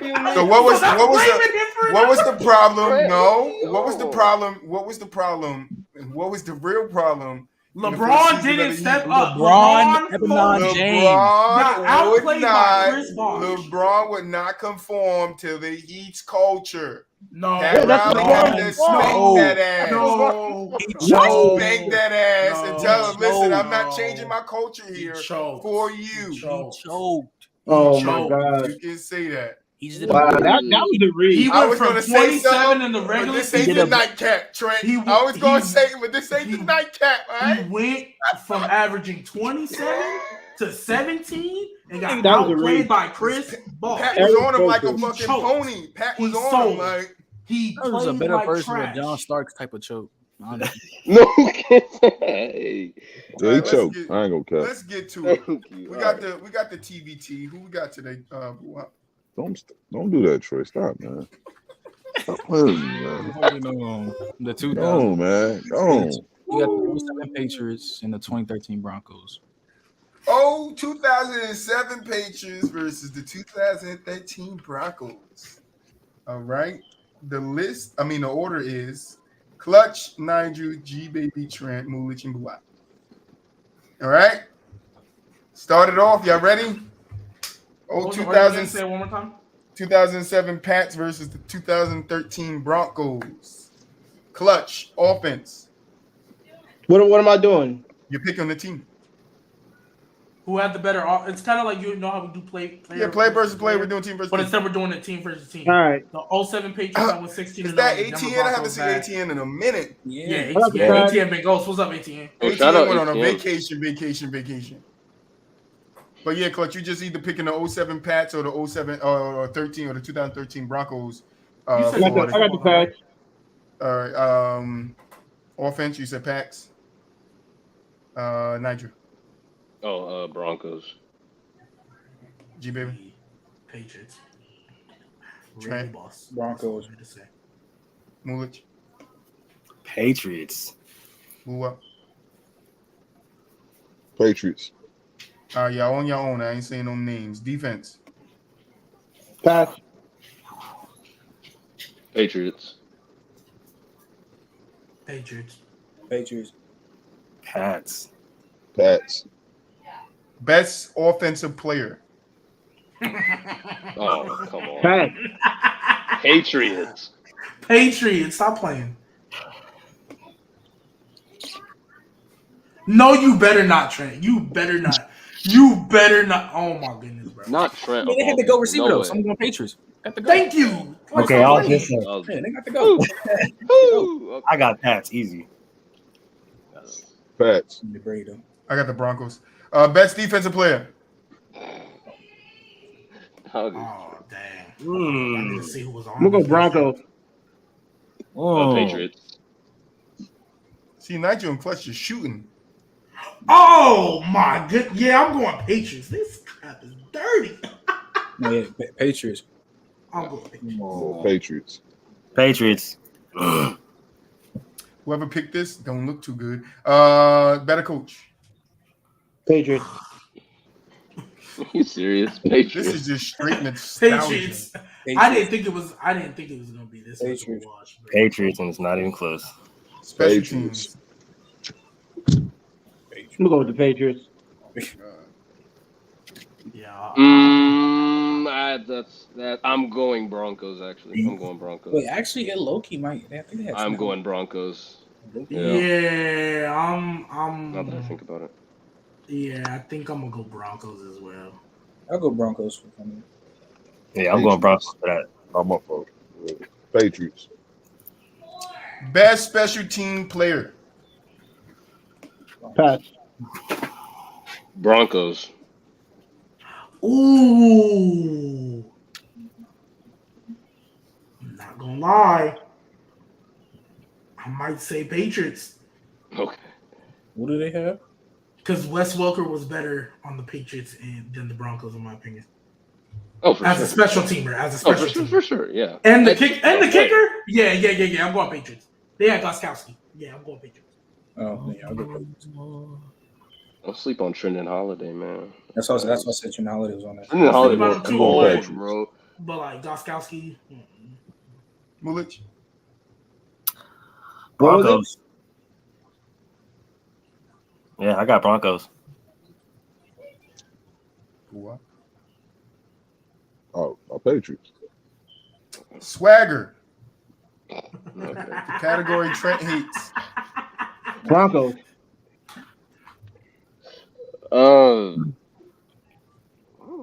Patriots. I don't know. You're just saying it just to say it now. Nah, I'm going Patriots because this team did. You forget their defense, man. This was crazy. Swagger and toughness. Those are the funny. Yeah. Those are nasty. Those are nasty. Yeah, no. Patriots. Patriots. Broncos. I keep cutting. Toughness. Trip. Patriots. For sure, Patriots. Patriots. At least they didn't Definitely get Patriots. 43. Patriots. Who would you rather play? Broncos. Yeah. Oh, you knew it. Okay, yeah, absolutely. Yeah. Absolutely. Broncos, yes. They had the 22 ranked defense. Absolutely. Broncos. I think we Broncos. all. Y'all know what happened in that Super Bowl, man. Broncos. Who wins? Pat. God damn. Who wins in one game? Patriots. Patriots. Nobody gonna say nothing, Oh, right? yeah, Because I made the marks. I need the TikTok. I'll say Patriots. Yeah. I'm not gonna lie. I thought this was gonna be closer. I thought it was gonna be closer. G, I can't leave these to you no more, G. I'm sorry. The one I did last time was cool. I thought this one was good. Because I'm like, man, top offenses. I know Talib and Von Miller. I thought it was gonna be closer to that. Then I started Talib looking wasn't down. on that. Talib, because they didn't have those guys. Talib wasn't on that team. Talib wasn't on that team. Oh, he wasn't. He wasn't on that team. Who did you just say? Von Yeah, Miller. the young Von Miller. He Von had Miller 5 sacks per year. Derek Wolf was more the focal point of that D-line. Hey, Malik Jackson was nice that year too. No, it's just sad that how they choked that 16-0 shit. It's crazy. The 13 Broncos was like a lot of glees going on. The 13 Broncos. That was like the first team I ever liked. You know what's funny? It's just funny. He was talking shit before. What's his name? The Super Bowl, and then they lost. That's just because the Giants said we're gonna hold them to 17, and then Brady laughed. He just like they're gonna hold the number one offense to 17. Which I'm not gonna lie. At the time, that was a wild statement to make. That you're gonna hold the best offense of all time. That's not the best offense of all time. At the time, it was the best. What is the best offense of all time? Shit, it's probably 13 Broncos. No, okay, I'm saying in 07, they were the best offense of all time. That's crazy. Like, bro, almost for 6K. Oh yeah, almost both of them. Well, actually, no, just you almost on for 6K, bro. It's ridiculous, bro. That is 5 players. 5 players had 10 touchdowns. 5 players on like almost 6K though. Hey. You know what time it is. This just proves that Legion of Boom is probably the GOAT. I ain't gonna lie. He said I kind of agree. They are the GOAT. I'm not gonna lie. Maybe might be the GOAT defense ever. It might be the greatest defense. It was a mental thing. Hey, Peyton Manning and the Broncos didn't choke Trent. It was just the Seahawks just played better. What are you saying? Hey, the Seahawks just played better. How can Peyton Manning control the snap going over his head? First play of the game. You can't. Thank you, Gbaby. That Super Bowl, Legion of Boom. They just played better, man. Nobody choked. They boomed them. They boomed them. Hey, the Falcons. Hey, the Falcons. They didn't choke that 28-3 lead either. You know what I mean? They just got beat. Yeah, they just got beat. That's it. They said bang, bang, bang. They went grandpops on them. But yeah, man, let's get into this top 10 NFL players never to win it. Like you guys brainstorm. Is it just like any position? Yeah, just top 10 players never to win. Okay, so Barry Sanders, Randy Moss, Eric Megatron, Adrian Peterson, and LaDainian Tomlinson need to be on this list. Dan Marino. Dan Marino for sure.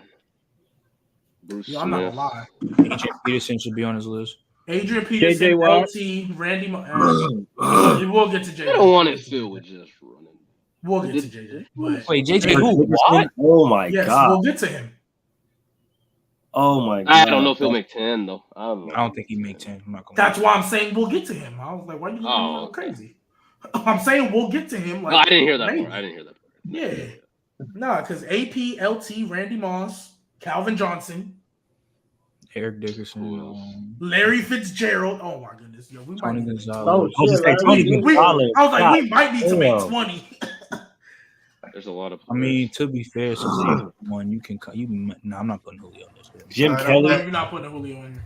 I'm back. Y'all said any names y'all want on the list? Barry Sanders off the rip. Randy Moss. Shout out to the Detroit Lions. Dan Marino. Megatron. Low key, you can wait on Dan Marino. Ed Reed. Nah, you cannot. Yes. Ed Reed got one. LT. He got one. Yeah. Adrian Peterson and LaDainian Tomlinson can go up here.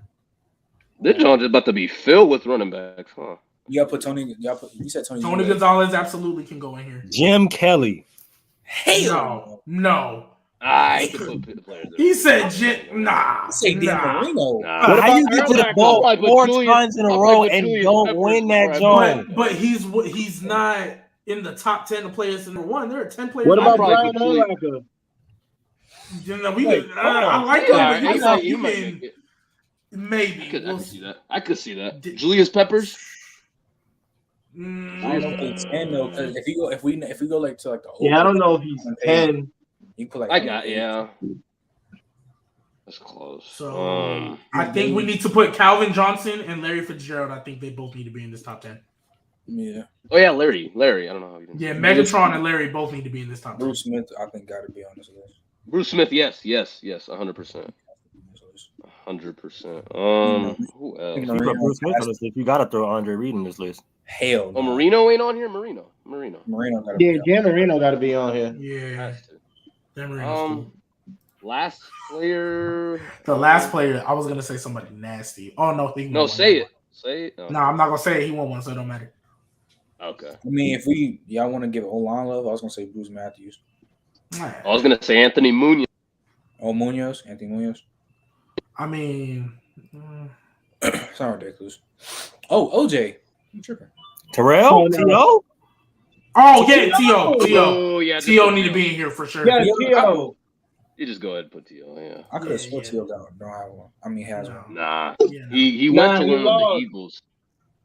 Yeah, he went to one with the Eagles, but that was it. He was only the best player on the field that day. He was. Broken leg. Throwing out. With a broken leg. All right, so are we cool with this order, or do we need to fix stuff around? The order? Because I think Terrell need to go up. No, I think Dan Marino needs to go up. Why not? Isn't T.O. not a top 3 receiver all time? I think Dan Marino needs to be T.O. can go over Larry. Yeah, that's what I'm saying. We need to move T.O. up. I think Danny needs to. Dan Marino. I think Dan got to be top 5. He's a quarterback. Yeah, he can replace. And he was ridiculous. Yeah, I got to put him there. You could take out. I feel like you can put T.O. over LT. Hell no. Honest. I think you can. I feel like you can too. Like you can make an argument for it. I love LT. That's my dude, but you can make an argument for it. I don't hate you can make an argument. I can't get with that. I don't hate that game. I don't hate it, but I just can't get with that. Oh, Adrian. Okay, he's up there. No. If we're, because I don't think we have to put Dan Marino in the top 5, but if y'all gonna say because he's a quarterback, I think we have. If you're gonna say because he's a quarterback, not even just because he's a quarterback. There's one okay, so that's quarterback fine. that had to be in the top 5. It probably Dan Marino. Okay, so that's fine. But low key, I would rather keep Tony in there over LT. Like I love LT, but I'd rather keep Tony in there. You could. I mean, he is. I'm saying this is we're not. This is. I think that's where I draw the line. I gotta have LT top 5. Like I would put it. I would rather have Dan Marino out and keep both of them in. Only because of that flag. That Raiders flag right there. Yeah, I experienced LT a lot, bro. That man is top 5 on this list. Yeah, I think. No, I'm cool with that. Then I would say let's leave Dan Marino out and just move move Terrell Owens up, and you could put Bruce Smith in 10. You could put. I think we got the right players. So I think Terrell Owens needs to get put at 6, move everybody down, and put Bruce Smith at 10. Personally. Damn, all-time sack leader at 10. That's crazy. No, I get it, though. I get it. If it was up to me, Dan Marino would be 10, but y'all saying I can't do that because sounds Dan Marino would be 10? I would have Dan Marino. If we're looking at all these players, I would see every single one of these players before I take Dan Marino. If he wins a ring, he's probably a what? Everyone over Dan? I would rather take Barry, Randy, AP, LT, Tony G, Terrell Owens, Larry Fitzgerald, and Megatron. You're picking a tight end before you're picking Dan Marino. I don't. Before Dan Marino, yes. Tony G. It's not a tight end. No. Y'all talking like this is just some regular schmegular tight end. This is the greatest tight end. Let's not do this. So what about Gronk? It's not because Tony G's not the greatest tight end. It's an argument for Gronk. No, I think it is Gronk. Okay. I'm not gonna lie. You forgot Gronk for a second. I forgot about But Gronk. Tony. I mean, obviously, Gronk is not better than Tony G. If anything is better, you could say yes. Hell no. You are wilding. Gronk is better. What? Hold on. Why we acting like Gronk clear? You need to take a sip of hot tea. No, I'm saying he's better. He's not better. Like it's an argument. It's not clear. An argument, but he's not. I'm not gonna lie. I think Gronk. What you mean? Hold on. I low key think Gronk has an argument, but he has an argument, bro. Travis Kelce can catch up to Gronk to fucking Tony G before Gronk. No, but that's because Gronk's always injured. Look at it. If you're talking about stats, no. Sure. Nigga, Gronk's got the nostalgia how good he was. It's the same shit with Travis Kelce that he's doing it recently. Wait. Tony G's got nostalgia? No, I mean Tony G dominated the whole era of the 2000s. I'm talking about Gronk. I'm not talking. Did Gronk not dominate? I don't think Kelce is close to Gronk. Hold on. He not even remotely. Tony G dominated for a whole decade. What you mean dominate? Well, he dominated in the time. Who was the other tight ends? It was Antonio Gates. Jeremy Shockey. When did Gronk stop being the best tight end in the league? Like probably when he retired. Exactly. I could say who's better, but I don't think it's crazy at all. Probably when he retired. When did he retire? In 2018 or 2019? Hell no. 2-3 years ago. Hold on. Now y'all niggas is wild. If we talking stats, Tony is going to clear everybody. No, I'm not talking about stats. I'm talking about when Gronk wasn't the best tight end in the league. What do you mean? When wasn't he the best tight end in the league? No, I'm saying when y'all saying he retired. So I ain't gonna lie. I think Gronk probably stopped being the best tight end in the league probably around 2016. Who you got? Jimmy Graham? 2016. That's fine. Jimmy Graham was the better tight end that year. Whatever year Jimmy Graham had his breakout year, he was the better tight end that year. And that year, but Gronk was still recognized as the best tight end in the game. And that year, he also got hurt. Gronk did. He tore his. Well, he's always hurt. He is always hurt. That is the thing. But I'm saying he's better. I'm saying Gronk. Maybe like Gronk peak. It may have a way better argument. May have a better argument than Tony G. That's my kind of thing. We're not talking. I mean, obviously Tony G got the longevity. He got like isn't he like top 3 in receiving? Like, but Travis Kelce can pass Gronk like that though. That's not what I'm saying. He can. But what do you mean by catching like that? What do you mean like that though? What do you mean? Like he do another good year like he's doing right now? He can pass him like that. No, in what way? I don't see it. I don't see it at all. How? At all. It's the only argument is that Even as a pass catcher, like he clears. I think he clears him as a pass. No, he does not clear. He does not clear. Clears is kind of crazy. That is crazy. I'll say he's better. What? Yeah, I was like, you can say he's better, but he don't clear. Travis Kelce an anomaly. He don't block like that. He's not a good blocker at all compared to Gronk. Well, that's why I think Gronk clears. As an overall, blocking is part of being a tight end. This is the same argument we said with Kittle over Travis Kelce. This is the same. Argument. But this right now, I guess I can get with you. But Travis Kelce is different, bro. Like this shit is like. But so is Gronk. He is different. If we're talking about tight end, no, I'm taking Gronk all day. I don't know about all day. He was the best receiver and the best blocker at his position. You said what? It ain't many. I'm saying he at his position. I'm saying he's the best receiver and the best blocker at his position. But at both, yeah. Gronk cool at all time? Or are you talking about? No, when he was at his best. When he was playing, when he was in his prime peak, he was the best at both of them. He was the best in both areas. At his position. He was a better. Okay. He was a better. I can go that far. No, go there. This is what we do. Go there. He was a better way. I got it, bro. No. I'm gonna get clipped. I need you to say. I want to hear. I just want to hear a name. Jimmy Graham died or something. I like that. Jimmy Graham had his best year. His best thing was being in the red zone, and Gronk was better in the red zone. So I'm talking about receiving. Yeah, but it was that year. Even in 2011. No, he was good. No one's saying he's not. Listen to me. When Jimmy Graham was in Gronk's 2011 year, his best year, he was the best tight end that year. Gronk's 2011 year, I can promise you, people were still trying to tell me Rob Gronkowski was still the best tight end of the league. Just because you had the best season. The year you're talking about, 2011, Gronk was I don't know. That was probably the best tight end year. They matched it. They low-key matched it. 2011, that was probably, I think that was Gronk's best year. And I think 2011, that was Jimmy's best year. I think 2011, yeah, 2011. No, I can say 2013, low-key. Okay. But I'm saying Jimmy Graham could have had a better year. He was not the better tight end. But with this all-time argument, whatever, Travis Kelce can still pass Gronk, not by far. I'm not saying he can't. I'm not saying he can't pass. I'm not gonna lie. If he wins a couple more, yeah. I'll give it by 2 years. I'm not gonna lie. I give it by 2 years because he has the longevity. They're the same age. He got no. I agree with that. He got the longevity just like Gronk. I think he literally is like a year or two, and then he'd be good. Yeah, okay. But I don't think people will look at him as being better than Gronkowski, though. I would never say that. Personally. I'd never say it. I'm not gonna go that far. All right, you got it. Go that far.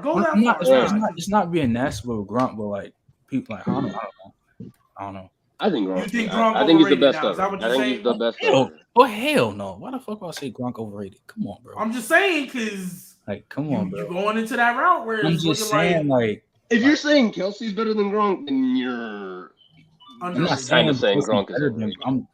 I just feel like he's getting there though. I swear, I think he's getting there. After 2020, I feel like he was getting there for sure. And then he just keeps doing it over and over and over again. He definitely has the case to be over Gronk. All time, I can't. Hell yeah. Who's your top 5 tight ends right now? All time. Tony G, Gronk and what's his name? Antonio Gates interchangeable, and then Travis Kelce, and then. Hold on, you said Gronk and Antonio Gates? I mean, he is. I'm saying I don't care if you have Gates over him. I don't care. No, I'm saying Kelce isn't even over Antonio Gates for you yet. Personally, I'd care. I mean, the longevity part that kind of hard for me. Okay, fine. Because Antonio Gates, if I say best, Travis Kelce would probably be over Antonio Gates, but all time, the longevity should matter because he was with Tony G for that whole decade. It was him, it was Tony G, and then it was him. Where's Witten on there? Where's Jason Witten? I hate that guy. Top 5 all time. I don't think he's not. I'm just wondering. I don't fuck with Jason Witten. I'm not gonna lie. Well, he's a Giants fan, so we know why he don't fuck with him. Even still, I don't think he's top 5. He's not top 5. He's probably not. Even he can be top 10. He can make that argument. He's top 10. Even then, it's lower than top 10. For highlight what Taz said. Kelce has literally dominated for almost no, because y'all who are telling me that George Kittle is better than him and has been. We're not doing this. We're not doing this, Taz. We're not doing this. I mean, yeah. I can say that. Yeah. But Taz is still not lying. Dominate if you're not even you ain't even. But Taz is still not Taz is still not lying though. Like, of course, Travis Kelce kills George Kittle in the production part, but we're saying that we were saying he was the all-around better tight end. I don't even think he kills production-wise. It's only because like receiving-wise, he kind of kills George. Like, I disagree. But like stats-wise, not like. No, yeah. Okay, I got you. Yeah, stats-wise, he kills him. What's the name in the passing game? Overall, for sure. Oh yeah, overall, I still have Kittle over him. But like for sure, yeah, it's not like you've had Kittle over him for the past 2 years. I think Kittle's better right now. For the past 2 years, yeah. How long? So when did Kelce start? No. 2020, I can't say that. Hell no. No, you have to give it to Kelce. You have to give it to Kelce. Yeah, because Kittle was hurt, right, in 2020. Yeah, I saw 2019 and now 2019. Kittle was better, I would say. 2019, when I think that's the year they went to Super Bowl or something like that. Yeah, they both went. Yeah. Okay. Yeah, both went. I'm still taking. How long has Travis Kelce been the best tight end in the league? He was best in 2016, 2017, 2018. 2016 to like, so 1, 2, 3. I have 4 years. I have 4 years where he was the best. What are the 4 years? 16, 17, 20? 18, and 20. Yes. Yeah. What are And then Gronks are like damn near was the best. Damn near was the best his rookie year, but I'm not. Boy, what the hell no? He was close. Hell no. Hell no. His rookie year, he was like top 5. Yeah, top 5, cool, but not hell no. I'll probably say I'll get 2011, 2012. I'll say so Gronk was 2011, 2014, 2015. What was 12 and 13? Was he hurt? 13 he was hurt. Got hurt basically. No, 14 he was the best. 14 he was the best. 13, yeah, he for sure got hurt, and then 14 it was 14 and 15, and then after that, Travis Kelce got hurt. Okay, so I guess it's 4 for each of them. I would say basically 4 for each. Mm-hmm. No, what Taz said, I don't actually disagree with. I just think, and yeah, when Kelce, he was, when Travis Kelce, probably was the best this year, but I still probably take George Kittle. I still think. Which year? 2019. This year. Oh, this year. Yeah, this year Travis Kelce probably still won because I think George Kittle got hurt again. He did get hurt again, so that's fine. That's fine. So that's 5 then. So basically, that's really 5. Honestly, I don't know. I just like because Kittle came back and was dominating shit. But if you want to say Kelce's the best this year, that's fine. I would just say Kittle. Kittle don't stay healthy enough for me. I ain't gonna lie to you. That's the only. That's the only knock I have against him, bro. Anything else, I'm Kittle fan, but he doesn't stay healthy enough for me. That's the only reason why I don't have him the best, bro. Because the way I feel, if y'all are gonna say even though he got hurt, he was still better.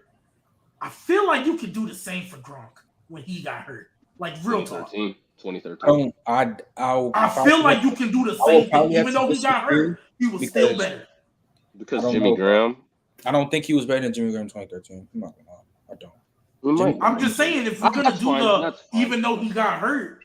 No, you said I'm done with it. No, I thought I meant. That's fine. That's fine. I'm saying it's fine. He said Jimmy Graham was the best in 2013 because what he had? He had like 16 touchdowns or something crazy. Yeah. So all we just did a whole comparison about the whole 5 to 4 years and shit. Who really dominated? So like, no, Mad New Yorker, they don't. You could say 4 to 5 for Gronk, 4 to 5 for Kelce. 45 for That's Kelce. fine. I'm saying they were right there in that all-time shit. I just think in Gronk's 4 to 5 years, he was better than Kelce. He was more dominant. All right, guys. I want to get on. Especially if y'all got Kittle back and forth with him. I don't think there was a back and forth with Gronk at all. There was not. No questions asked. And if we're going back and forth with Kittle and Kelce right now, it's like, That's why I say Gronk in his 4 years. You don't think Travis Kelce would have been literally right behind Gronk or interchangeable with Gronk if he was over back then? I think Gronk would have been clear 1, but Kelce would have been clear 2. I think he would have had a year like Jimmy Graham. I said he could have had a year like Jimmy Graham did. There was a year Jimmy Graham had the best. He was the best tight end for that season. I think they would have dead ass been 1A and 1B, but that's. I think Gronk was Jimmy Graham and Gronk 1A 1B. No, if not when they were. Not when Gronk I don't think back then Kelce would have been 1A. I mean, Kelce is better than Jimmy Graham. He is better. What quarterback are you putting him with? Well, he was good with Alex Smith. Like what quarterback are we putting him? He was good with Alex Smith. I'm not saying he wasn't. I'm not saying he wasn't. But I'm not saying he wasn't good with Alex Smith. But I'm saying let's move on, in them years, Alex Smith wasn't on the Chiefs. So where are we putting him? Because we're not going to say it doesn't matter what quarterback he has. We're going to have to save this conversation for another day. I like this, though. I like this. Yeah, just to be continued. I don't want you to stop. I just want you to stop right now. BooWop. What up? What time is it? Safer out. Who we got? I just know the time, so I don't know who we got. we got J.R. Smith, bro. Oh, okay. Did I pick this one? I think you did. Yeah, I think you did. Yeah, you gave me two options and I picked JR. Because I thought it would be a fun one because I already know what the fuck he is. All right. J.R. Smith was drafted by New Orleans Hornets, New Orleans Hornets, first round 18th pick overall, 2004. His career, he's played 977 games. He averaged 12.4 points, 3.1 rebounds, 2.1 assists. I'm about to laugh, bro. Let him go. Field goal percentage was 41.9, 3-point percentage 37.3. His free throw was 73.3. His efficiency rating was 51.1. He's a champion 2 times, and 2012, 2013, six-man of the year. Now, let me give you guys his best stats for his regular season and his playoffs. And this is not his best games, it's just his best career stats, meaning the highest that he ever got. So it's different games. All right. Regular season minutes played 51, points 45, rebounds 14, assists 9, steals 5, 8 times, blocks 4. I didn't know he had that in him. Offensive rebounds 6, defensive rebounds 11, 2 times. Field goals made 15, 3 times. Field goals attempted 29, 2 times. And then 3-pointers made 11, attempted 22, free throws 12, attempted 13, turnover 7. Playoff highs. Minutes played 43, points scored 28, rebounds 10, assists 6, 3 times, steals 5, blocks 2, 5 times, offensive rebounds 3 times, defensive rebounds 10, field goals made 10, 2 times, attempted 22, 3-pointers 8. 3-pointers attempted 15, free throws 9, and attempted 10, and then his turnovers was 5. Out. Hey, I ain't gonna lie. If we put him in, this is worse than Rondo. That nigga is out. Worse than Rondo. This is worse for sure. Like all the slack we be getting about Rondo, it'd be worse for JR. He out. Like Rondo has a legit chance. Like it's not a high chance. He has a legit chance of making 22 years like Casey Jones. I got you. This man, J.R. Smith, has no chance of making the Hall of Fame. Like none. No chance. That's what you got. Okay, Vince. Why y'all think he got no chance? Call him no chance. Oh, Gbaby, tell us why you think he got a chance. He's not a Hall of Fame. Fame. Just hear what I read Right now. Not a Hall of Fame. Did you just I just want to know why you think he has no chance. Did you not just hear what I read? He's never even made an All-Star team. Does Jordan? There you go. Never mind. He's never even made an All-Star team. Nah, they got no all. I don't care about All-Star. He ain't got no all NBAs. He ain't got no accolades, but 1 6-man. He wasn't even the best 6-man at being 6-man. He was never even the best player on his team. Jamal Crawford out 6-man him. Was Rondo the best player on his team? No, I didn't say that. Got a better all right. I told you Rondo could replace with Jose Calderon, but we don't want to go down there. Did who else made the Hall of Fame? Didn't like Joe Johnson and we didn't do Joe Johnson. Why you keep saying Joe Johnson every week? Every week you guys say Joe Johnson, and we didn't do damn Joe Johnson. Gbaby, stop. You're done. What did he say? You're done. He said Kevin Johnson in this convo. You're done. You know he. Kevin Johnson was done. Sacramento. Kevin Johnson got done. Yeah, he's for sure in. And he's for sure in. Like he has a legit chance. But Gbaby, I'm just hearing. I just want to know. I just wanted to know why y'all thought he had no chance. I don't know why. Gbaby, you voted Kevin Johnson in. I know. I just asked the question. I'm just asking the question. Y'all are inferring my motives. I'm just asking. 0 chance. Listen, Jamal Crawford didn't get in. This probably his easiest one. I'm not gonna lie. Jamal Crawford got 3 6-man. right? He got 3 6-man. He might have 4. One of them got scored 4. 50 points. I think they both have 3. 30 times. They both Will. Yeah. He scored 50 points. I was just asking why y'all. He scored it like 5 times or something with like 40. He had 50, 30 points plus games, 5 40 plus point games, 4 50 plus 4 point games. You know where JR going. That's and cool. to me, he's not all. I just wanted to know why y'all thought it was a 0% chance. That's all I was asking. That's why y'all are coming at me like That's why. Who else we got in there? We got some people. He never been the best player. I threw the binder back over there. Y'all, I mean, there's a lot of people in the Hall of Fame who ain't never been the best player on the team. But look, all I was doing was asking a question. Y'all acted like I said they should put the devil in that. No, I'm good. Like all I did was why Robert Horry didn't get in. What? All I did was ask a question. There's a lot of. I'll put it this way. There's a lot of better players. I ain't worried about you right now. I'm talking. There's a lot of better players that I would say are not no Hall of Famer. So there's no way I'm putting JR. Zay, we told you to stop putting that in the chat, bro. You gotta keep that between your eyes. Like, come on, bro. Like the Fed's watching. You just telling them. Zay is crazy. Snitch. No, I'm playing. No, we just fucking with you, Zay. 12. 21. All right. So I guess you guys are ready to vote. I mean, Clutch. ain't it? Oh, you know. Go ahead. Gbaby, whatever you gotta go ahead. No, I was just gonna ask you a question that had to do with this comment, but I was the answer is yes. I was like, ain't it legal in your state? But I don't know. Yeah, it is, but that don't mean BooWop don't care. Yeah, I don't care either. Cool. But that don't mean we want to in the chat. If there's kids in the chat, we don't want we don't want the kids to know, man. We for the kids. Yeah, we for the kids, man. We keep it off camera, man. Why we keep putting Trent on the show? No, I'm kidding. Trent's a blunt? Trent, you better spark. What are you? Trent, you a blunt? It be the same, bro. It's the same nigga who got they literally GK literally gave him his dub, bro. I was gonna be smoking that Baby pack in the fade room. Why would you be smoking? Isn't that against regulations? Listen, we gotta vote. We gotta vote. Clutch, safe or out? JR in the Hall of Fame or out of he out. He can chill. Nigel. He can chill. Gbaby. I was hoping you just ask everybody else so I wouldn't have to say it. Say it. He's out. Trent. Out. Woolwich.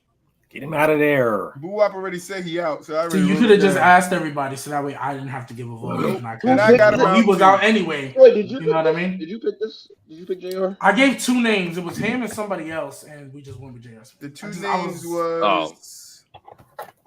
I mean, that's it was Sean Marion and JR. Yeah, those were the 2. No, okay. Whoa.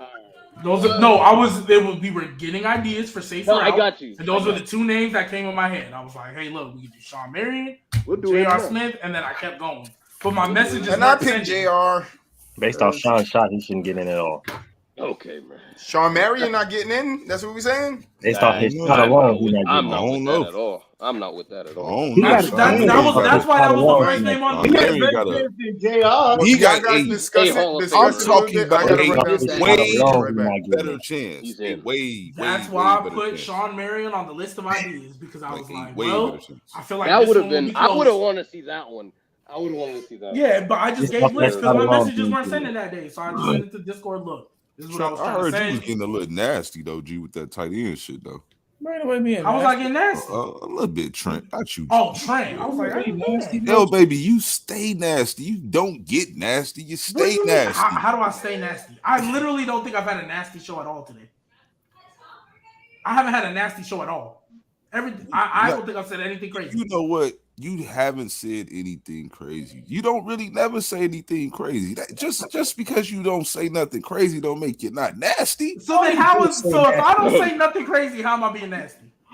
See, you was born a little nasty. If you was born a little nasty, you can't help it, man. You know what I'm saying? You born a little nasty. I don't even think what I'd be saying is like, yeah, there was a period of the show where I would get in my bags and I'd start pushing agendas. That part of me, yes, you could say that was nasty. But when I'm not pushing agendas, I'm cool. He said, when I'm not pushing agendas. Nah, because I was in my pushing agendas bag during the season. KD, you was there for some of the early ones, but you should have heard You should have heard me when KD got swept. You should have I'm heard me. dreading You should have when they heard me. Season Oh, get back. I'm telling y'all right now, let the Nuggets be a top 3 seed. Oh my Yeah, we already know. I'm coming back because all y'all talking like the Nuggets ain't that good. Nuggets ain't. Hey, I know the Nuggets. Nuggets. Wait till we top 3 seed. I know the Nuggets. Just wait till we a top 3 seed. Oh my god. Man, let Jokic be in the top 3 of MVP. But I'm not gassing. I'm not gassing. He's not 3. I agree with his Nuggets stuff. I didn't say 3-peat. I just said let him be in the top 3. That's Larry Bird you're talking about. Larry Bird said he ain't good enough. Okay, Larry Bird. That's right. Now you respect Larry Bird. Larry Bird is cool. All right. Yeah, he's a 80s Jokic. Crazy. Respect him. Version, maybe. He ain't no 80s Jokic. Jokic can't touch him. Period. Can't touch him. Yeah, all right. That's cool. He'll just tap him on the head. When do they call Jokic the Great White Hope? They don't. Because they don't. You don't need to be the Great White Hope. He's from Serbia. He represents Serbia. We represent he in Serbia about to come back looking like James Harden. Hey, the He's not top Luka. 2 players in the world. Listen, he about to come back looking like James Harden. I might just start rooting for the Serbian national. Yo, real talk, I might start rooting for the Serbian national team. Like, that's your business. Wow, why would you do that? Why would you do that? Because with Luke or with James. His yoga love is strong. His love is strong. I know. I think it's more best than player love. in the world. What you want me to say? Whoa! Stop. Best player, no damn. Well. You see, remember when BooWop said you was just nasty, bro? That's what he's there you go. If he's universally recognized as number 2, I don't think it's fair to say he could be 1. Yeah, he's not universally. He's not really universally recognized as 2 either, though. Okay, but the nasty people don't like Steph is the only one I can argue over. Like I could get the argument. People will argue Embiid too. That's the only person. Nah. Okay. The people who have Embiid over some Jokic people don't that have say Embiid number 2. No. People that say Luka better than Jokic right now. Real talk. The people that have Embiid over Jokic don't have Embiid number 2. And I'm sorry if Jokic is the top 5, I don't know what to tell you. He's top 5 for clearly. He's top. No, but I'm saying the people that have the people that have Embiid over Jokic right in front of you. Most of them do not have them 2 or 3. Who is 2? I still got Kevin Durant. I don't care. Right, that's what I'm saying. I would have Giannis. I still got KD. KD is not the second best player in the world. I'm sorry. Yes, KD is the second best player in the world. Yes, he is. I would say right now for me to have to be Steph. You can throw Steph in there. I'm not mad at that. I would say Steph. Of course you're not mad. So that would just be 3. So it'd be Giannis. Well, of course you're not mad at Steph. Embiid, of course Joker. Mad at Steph. There you go. I'm not mad at Steph. He just won his 4th title on his own back. But let's get to this. Who you got? I thought you said everybody has help. He had Andrew Wiggins there. He didn't do it on his own back. He had Andrew Wiggins there. Clay was hitting shots. Draymond Green showed up at the end. He let's not do that. He didn't carry. You the main one that be pushing. You the main one that be pushing. Nah, he didn't carry. He didn't do it by himself. He had help. Nah, I don't want to hear that now. I don't want to hear it on his own back. I like this comment, man. It's like bottom 20. Okay, I don't know who Matt Walker is. Wow. I'm not highlighting that. You need to go sit in a box. But let me address this Gbaby stuff. You're damn right I say that. You're damn right. And I don't give a damn. So he didn't carry it on his back. He had help. Nah, you know I definitely know. I definitely think Steph had help. Yeah, no. Just the carry on his back thing. I'm like, we want to talk about somebody who was carrying the team on his back. Yeah, don't think it was Steph. Yeah, don't think it was Steph. Hey, I'll tell you who carried their team on their back. Yeah, it was Jokic. He carried them right up the first flight of stairs, nigga, and put them down. We ran into the NBA champions. He got tired. He got one flight. We ran into the NBA champions without our top 2 options. You can't say that because they wasn't NBA champions then. You cannot say that. We ran into the eventual NBA champions. You ran into the 3rd without our top 2 options. No, don't do that. Don't do that. Clutch. Don't do that. Don't do that. Because okay, you tell me, Clutch, were the Nets a true 7 seed? Were the Nets a true? Yeah. No. Wait. When the Jazz were a 1 seed, did anybody see them as a true contender? I seen them as the 1 seed. I seen them as the 1 seed. It's the Jazz. I don't think you're doing this, but let's not act like. Okay, so wait. So you're telling me when the Jazz were 1st seed, you thought they were legit championship contenders? Yep. Yeah, I told you that before. Wow, that's crazy. I said that before. Ask that question before, and I told you. I know you hear this, right? I told you. I know you hear that. Y'all are crazy. Don't bring Nigel into this. He chilling in Nigeria right now. That is crazy. He's chilling in Nigeria right now. Listen, Nigel, if you are a top 3 seed, you're trying to tell me if you're a top 3 seed, and so listen to what you're about to say, because this is what you don't like when we do to Denver, because they're a top 3 seed. They could be pretenders. They're not the Jazz. They're not the Jazz. What makes them not the Jazz? Has it worked in the last 3 years? Oh wait, no, Murray was out. What makes them not the Jazz? What makes them not the Jazz? Because we've seen the Jazz flame out every year. We've seen they've been doing that. The Nuggets not playing out in the bubble. Wait, hold on. Did the Nuggets not flame out in the bubble? After coming back down 3-1 twice, and they flamed out. And they flamed out. See them in the finals, and they flamed out. I ain't talking about the Western Conference Finals. They flamed out, yes or no? Did they not flame out? There's no way you watch. Yes, in the Western Conference Finals. Yes, the Jazz are better. I'm not. But like, come on now. You put the WCF title on. They flamed out. Where the Jazz at? After coming back from 2-3-1 leads. But wait, listen. Yeah, then the Jazz blew it. Wait. Okay, so let me ask y'all a question. And blew it 2-3-1 leads in the same season. But y'all are telling me. So did y'all think the Nuggets were legit? Did y'all think the Nuggets were legitimate? You hear what I said? The Jazz ain't doing that. Wait. Did y'all think the Nuggets were legitimate contenders? Did any of us here think the Nuggets were legitimate contenders? What year? Because there's no way you're going to tell me you thought the Nuggets weren't, but the Jazz were. Because how many games difference? What was the game difference? Top 3? Are you talking about this year? What year? No, I'm saying that when the Nuggets were a top 3 seed, there's no way y'all are going to tell me y'all thought they were legitimate. The top 3 seeds are always the contenders, Gbaby. What year have the Jazz been hurt? Championship contenders. Yes, the top 4 seeds. So you're telling me the top 4 seeds are the normal seeds that win the championship. If you go back and look at any season, with the anomalies, every season there's either 1, 2, or 3 that wins the final. Absolutely. So that means you thought in 2019. 2020 and 2021, you thought the Nuggets were legitimate contenders. That's what you're telling me. Because all I hear all the time is that the Nuggets ain't winning nothing. That the Nuggets don't have a chance. How can you say they don't have a chance? They were if you think they're legitimate. What did Nigel just say? Nigel, what did you just say? Don't hold it. The 4 seed? I'm saying not just because you a top 4 seed doesn't mean you. That's what I said. But you just said that. No, I didn't. Because I said championship contenders. Yes, a championship contender. Yes, Nigel, did he not just say usually the top 4 seeds are the ones that win? Right. I didn't say that. Yes, I did say that. So then I asked you, did you think the Nuggets were a championship contender? And I said yes, but that does not mean they will win shit, G. Just because I say a team is a top 4 contender doesn't mean they have zero chance. You just said it. You say they have zero chance. You say they have zero chance. How can you think they're a legitimate championship contender, but then say they have zero chance? Because that makes no sense. If they have zero chance, that's not a legitimate championship contender. They can and still have 0 chance. That's contradicting. You cannot say somebody is a legit championship contender and then say they have 0 chance. The Nuggets have 0 chance to win a chip. 0. So then you don't believe they're championship contenders. 0.0. So then you don't believe they are championship contenders. No, they're championship contenders that will never win. Okay, Troy. But I don't think that way. See, that's where I'm at right now. I ain't gonna lie. I think you can be a contender, and if you are a contender, you do have a chance. But that's all I'm saying, boo. I'm trolling now. I'm trolling. Trolling, but that's what I'm saying, boo. I'm trolling because Gbaby want to get hyped and shit.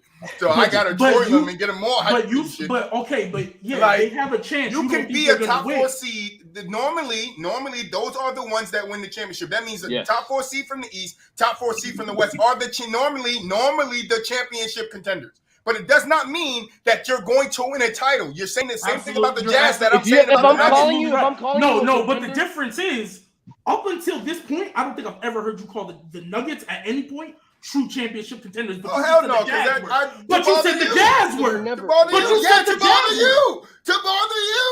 To bother you, Gbaby. That's what you don't understand. Like, to bother you. Wait. Just the Jazz? What did you say, Nigel? When were the Jazz were championship contenders because they were top 4 seed? Yes. Okay. The Suns wasn't championship contenders this year? No, they were. That's different. Okay, Miami wasn't a championship. What makes them not the Suns? I'm not hearing it. The Jazz? Are you serious? What? Okay, listen. It's not just because they were the 1 seed. The Jazz are the definition to me as a pretenders. Pretenders. Like literally, that's what the Jazz are. But just because they're quote unquote pretenders, that doesn't mean they're not that doesn't mean they're that's not. That's all I'm saying, Moose. But if I'm saying you're a contender, I think you have a chance to win a championship. Like you believe. I don't believe they can make it. Tell me why the Jazz every year got themselves to that position, to be in the position. That was the first time they were ever 1 seed. Because they're good in the regular season. I didn't say 1 seed. You got to listen and let me finish. Tell me why season after season the Jazz found themselves. It's like 3 seasons I can think of in the top 4 spots. Because they're a good regular season team.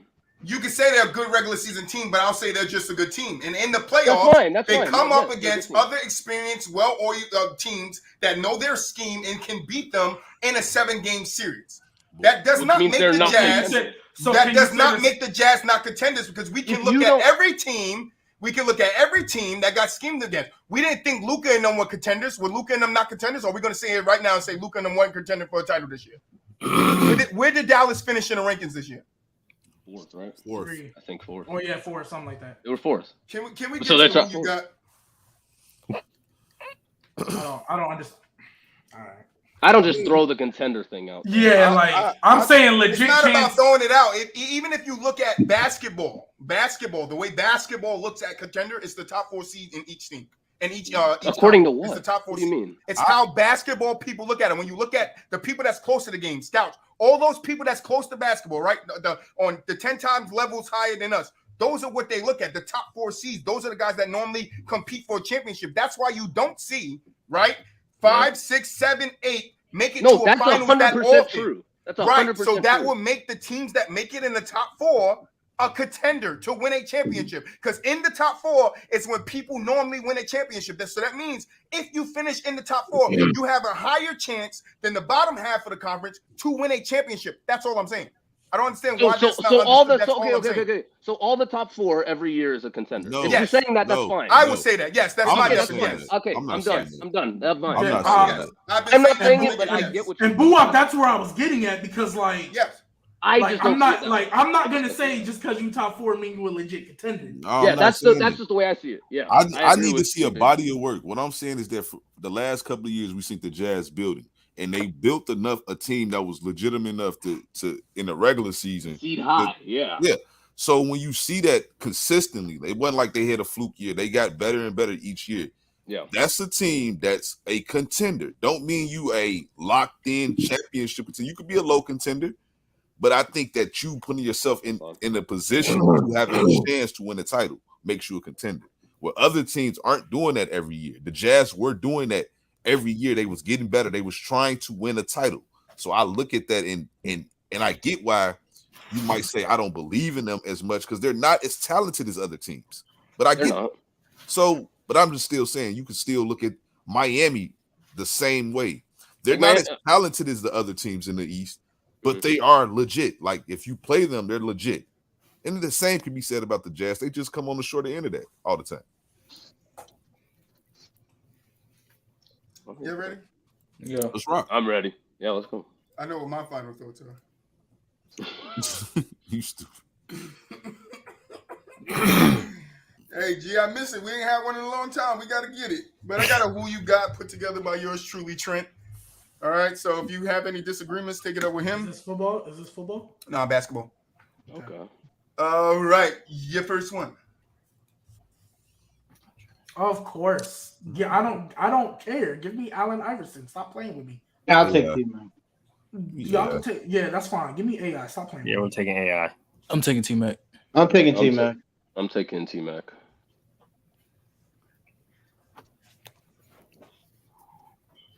BooWop? Yeah. See, this is why I feel like sometimes y'all sit down and it's like, you know what?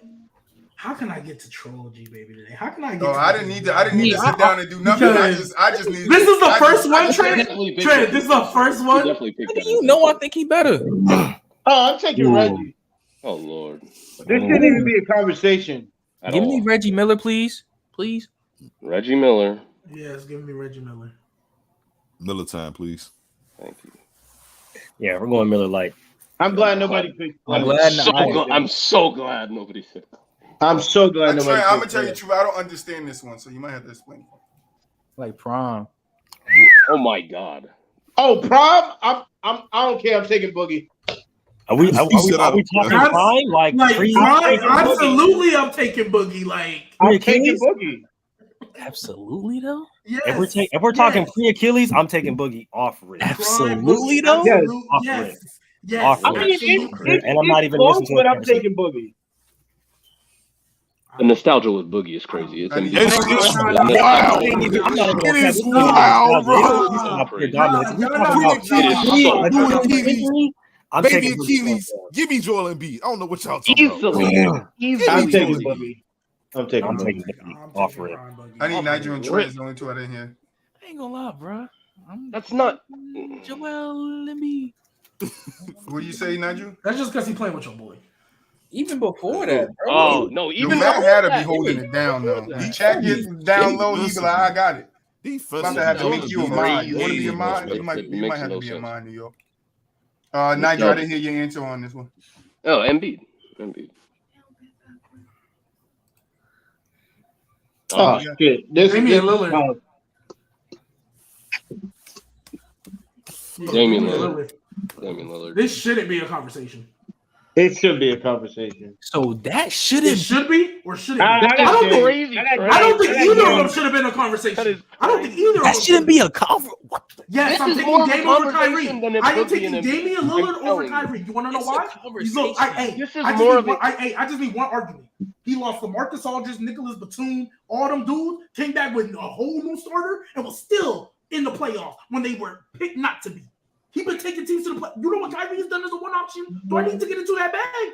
Let's not do that. No, I'm taking Damian Lillard. I'm taking Damian Lillard. I got Dame because Kyrie never did anything as the number one. Facts. Dame's just better than me. I ain't gonna count. He is just better. I think Kyrie may be more talented, but I think Dame's a better basketball player. I'm gonna go Dame, but let's not play. Yeah, all right, BooWop and I don't think either of them are a conversation. Damian Lillard. Yeah, I ain't gonna lie. Yeah, and it's just because I trust Dame. That's it. But if this isn't a conversation, isn't a conversation, Boogie and Embiid is not a conversation. That's my point. Now this is a close one. Paul George. This is this regular season though or playoff though? Come on, bro. Is this all? It's Paul George. I'm taking Paul. I got PG. Yeah, I'm taking I got Paul PG. Paul George. Let me stop. I'm shocked you didn't put Tatum in here. But if you give me playoff Jimmy, it may be a conversation. But I got PG. Give me Paul George. Give me Paul George. Give me Paul George. I love you, Jimmy. You my man, bro. I'm taking Jimmy. You are nasty, bro. I'm not even gonna lie. Okay. He has that killer shot. All right. Next one should be interesting.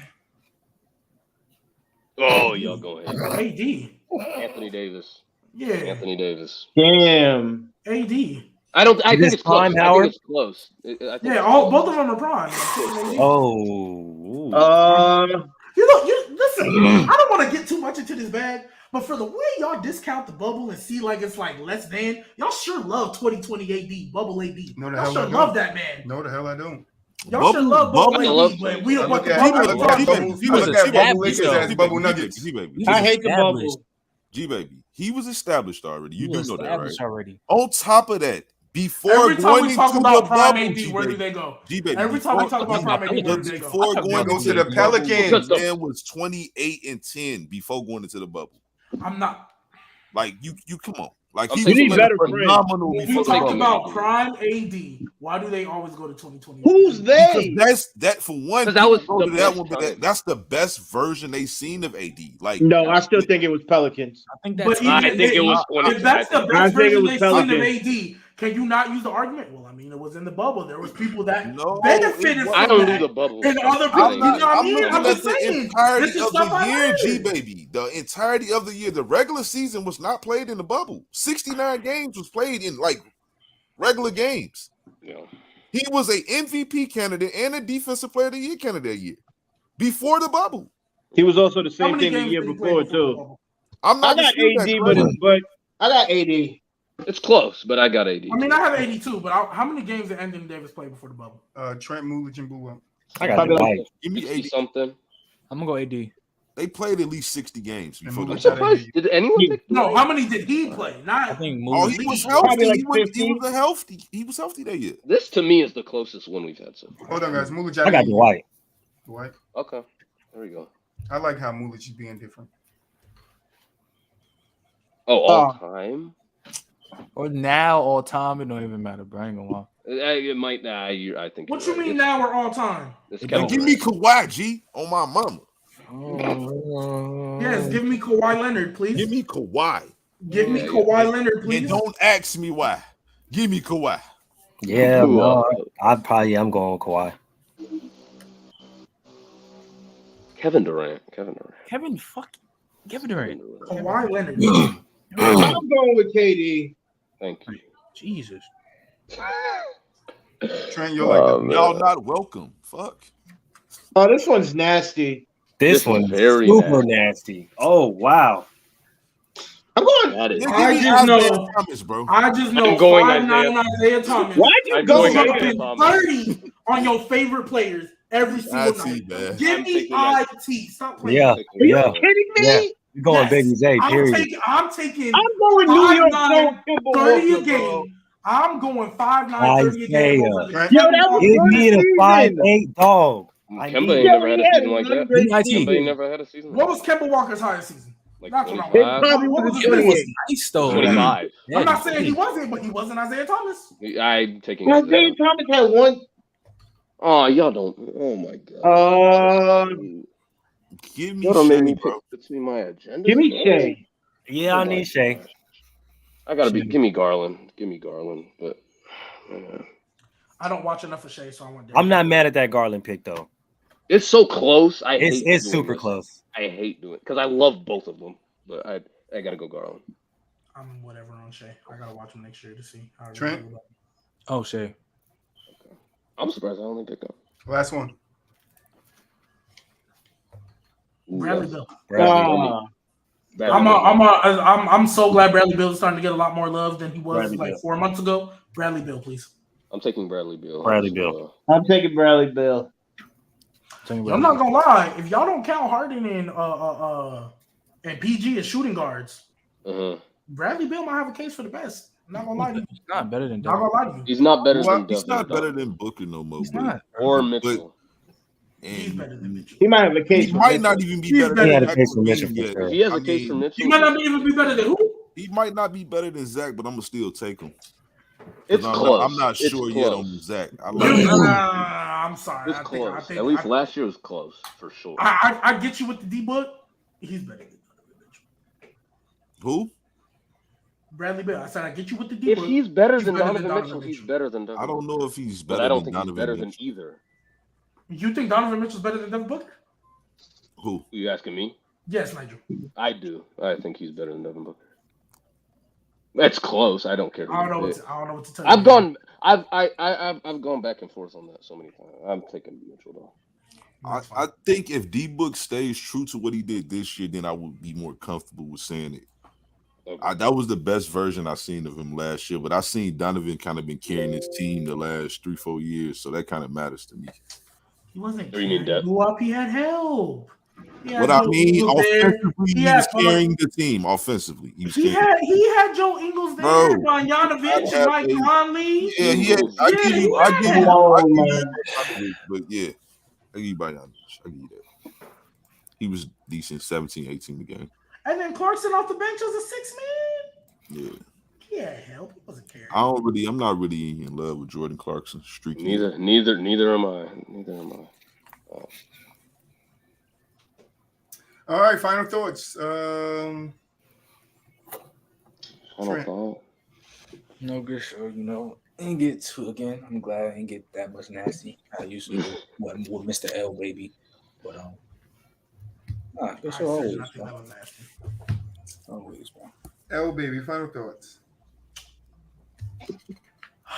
August is approaching, so if you guys want to join the Sideline NFL Fantasy League, get with me, get with Trent. It's approaching. The draft is most likely going to happen as soon as preseason is done, but we're kind of getting into that. We're speeding it up. So if you guys want to be part of that, please let me or Trent know so we can get it set up. We'll make a group chat. We'll to make sure y'all know the rules and all that good stuff. NBA, we're gonna do one for that, but obviously that's not till like October. So y'all, if y'all want to be part of that fantasy league, hit up me, hit up Trent, or the From the Sideline Instagram/TikTok. That's my girlfriend yelling. Or the From the Sideline Instagram/TikTok. Hit us up. We will make sure we get that set up. We need a head count before it's over. So please let me know. And Nuggets in 6 since 2023. I ain't forgot. Oh my God. Gbaby girlfriend had final thoughts too. BooWop final thoughts. Well, you already know, man. Another great show. See you guys Monday. Nigel? Good show. I mean, I like the debates we had. I like the tight end stuff. It was like something new, you know. Yeah, see you Monday. Clutch? Appreciate the invite. Katie and Kyrie not leaving Brooklyn. That's it. Moolich? Appreciate you for having me back, man. You feel me? Follow the new TikTok, the Sports Muru. The other one got took. I don't know what happened, but yeah, you know, Warriors is champs, man. You feel me? We out here 2022. I hope y'all ready for football season, though, man. You feel me? I like that tight end topic, man. We got to come back to that. Some more football stuff, man. Yeah, we definitely gonna get back into that. We're gonna let you guys get in that football that conversation. Yeah, because there's a couple people y'all need to stop sleeping on, but I'm just saying, man. I'm saving it. We gonna come back to that. We gonna come back to that Jimmy Graham argument too. I ain't even gonna lie. Hey, Moolie, you a Raiders fan, right? You gotta know it, man. You see that flag right there? You better let them know to stop sleeping on Hunter Renfrow. Hey, let them know man, to stop sleeping on Hunter Renfrow. You feel me? Look at Trent. Trent is not. Trent's like, yeah. Stop sleeping on Hunter Renfrow. I know Trent got some smoke from me on the football. I already know it's all good. He's solid, but you know, Gbaby, you know what? You free again next Friday, Moolie? He always boring. Yes, sir. Hunter Renfrow over DK. Can we getting it then? Hunter Renfrow over DK is great. That was when I was 22nd, not top 20, man. So. All right, my final thoughts is thank you guys for watching. Yeah, we appreciate you guys. Thank you for showing the support. We're gonna be here. This is our regular time for now until something else changes in our lives. But yeah, man, have fun. Nuggets now have no chances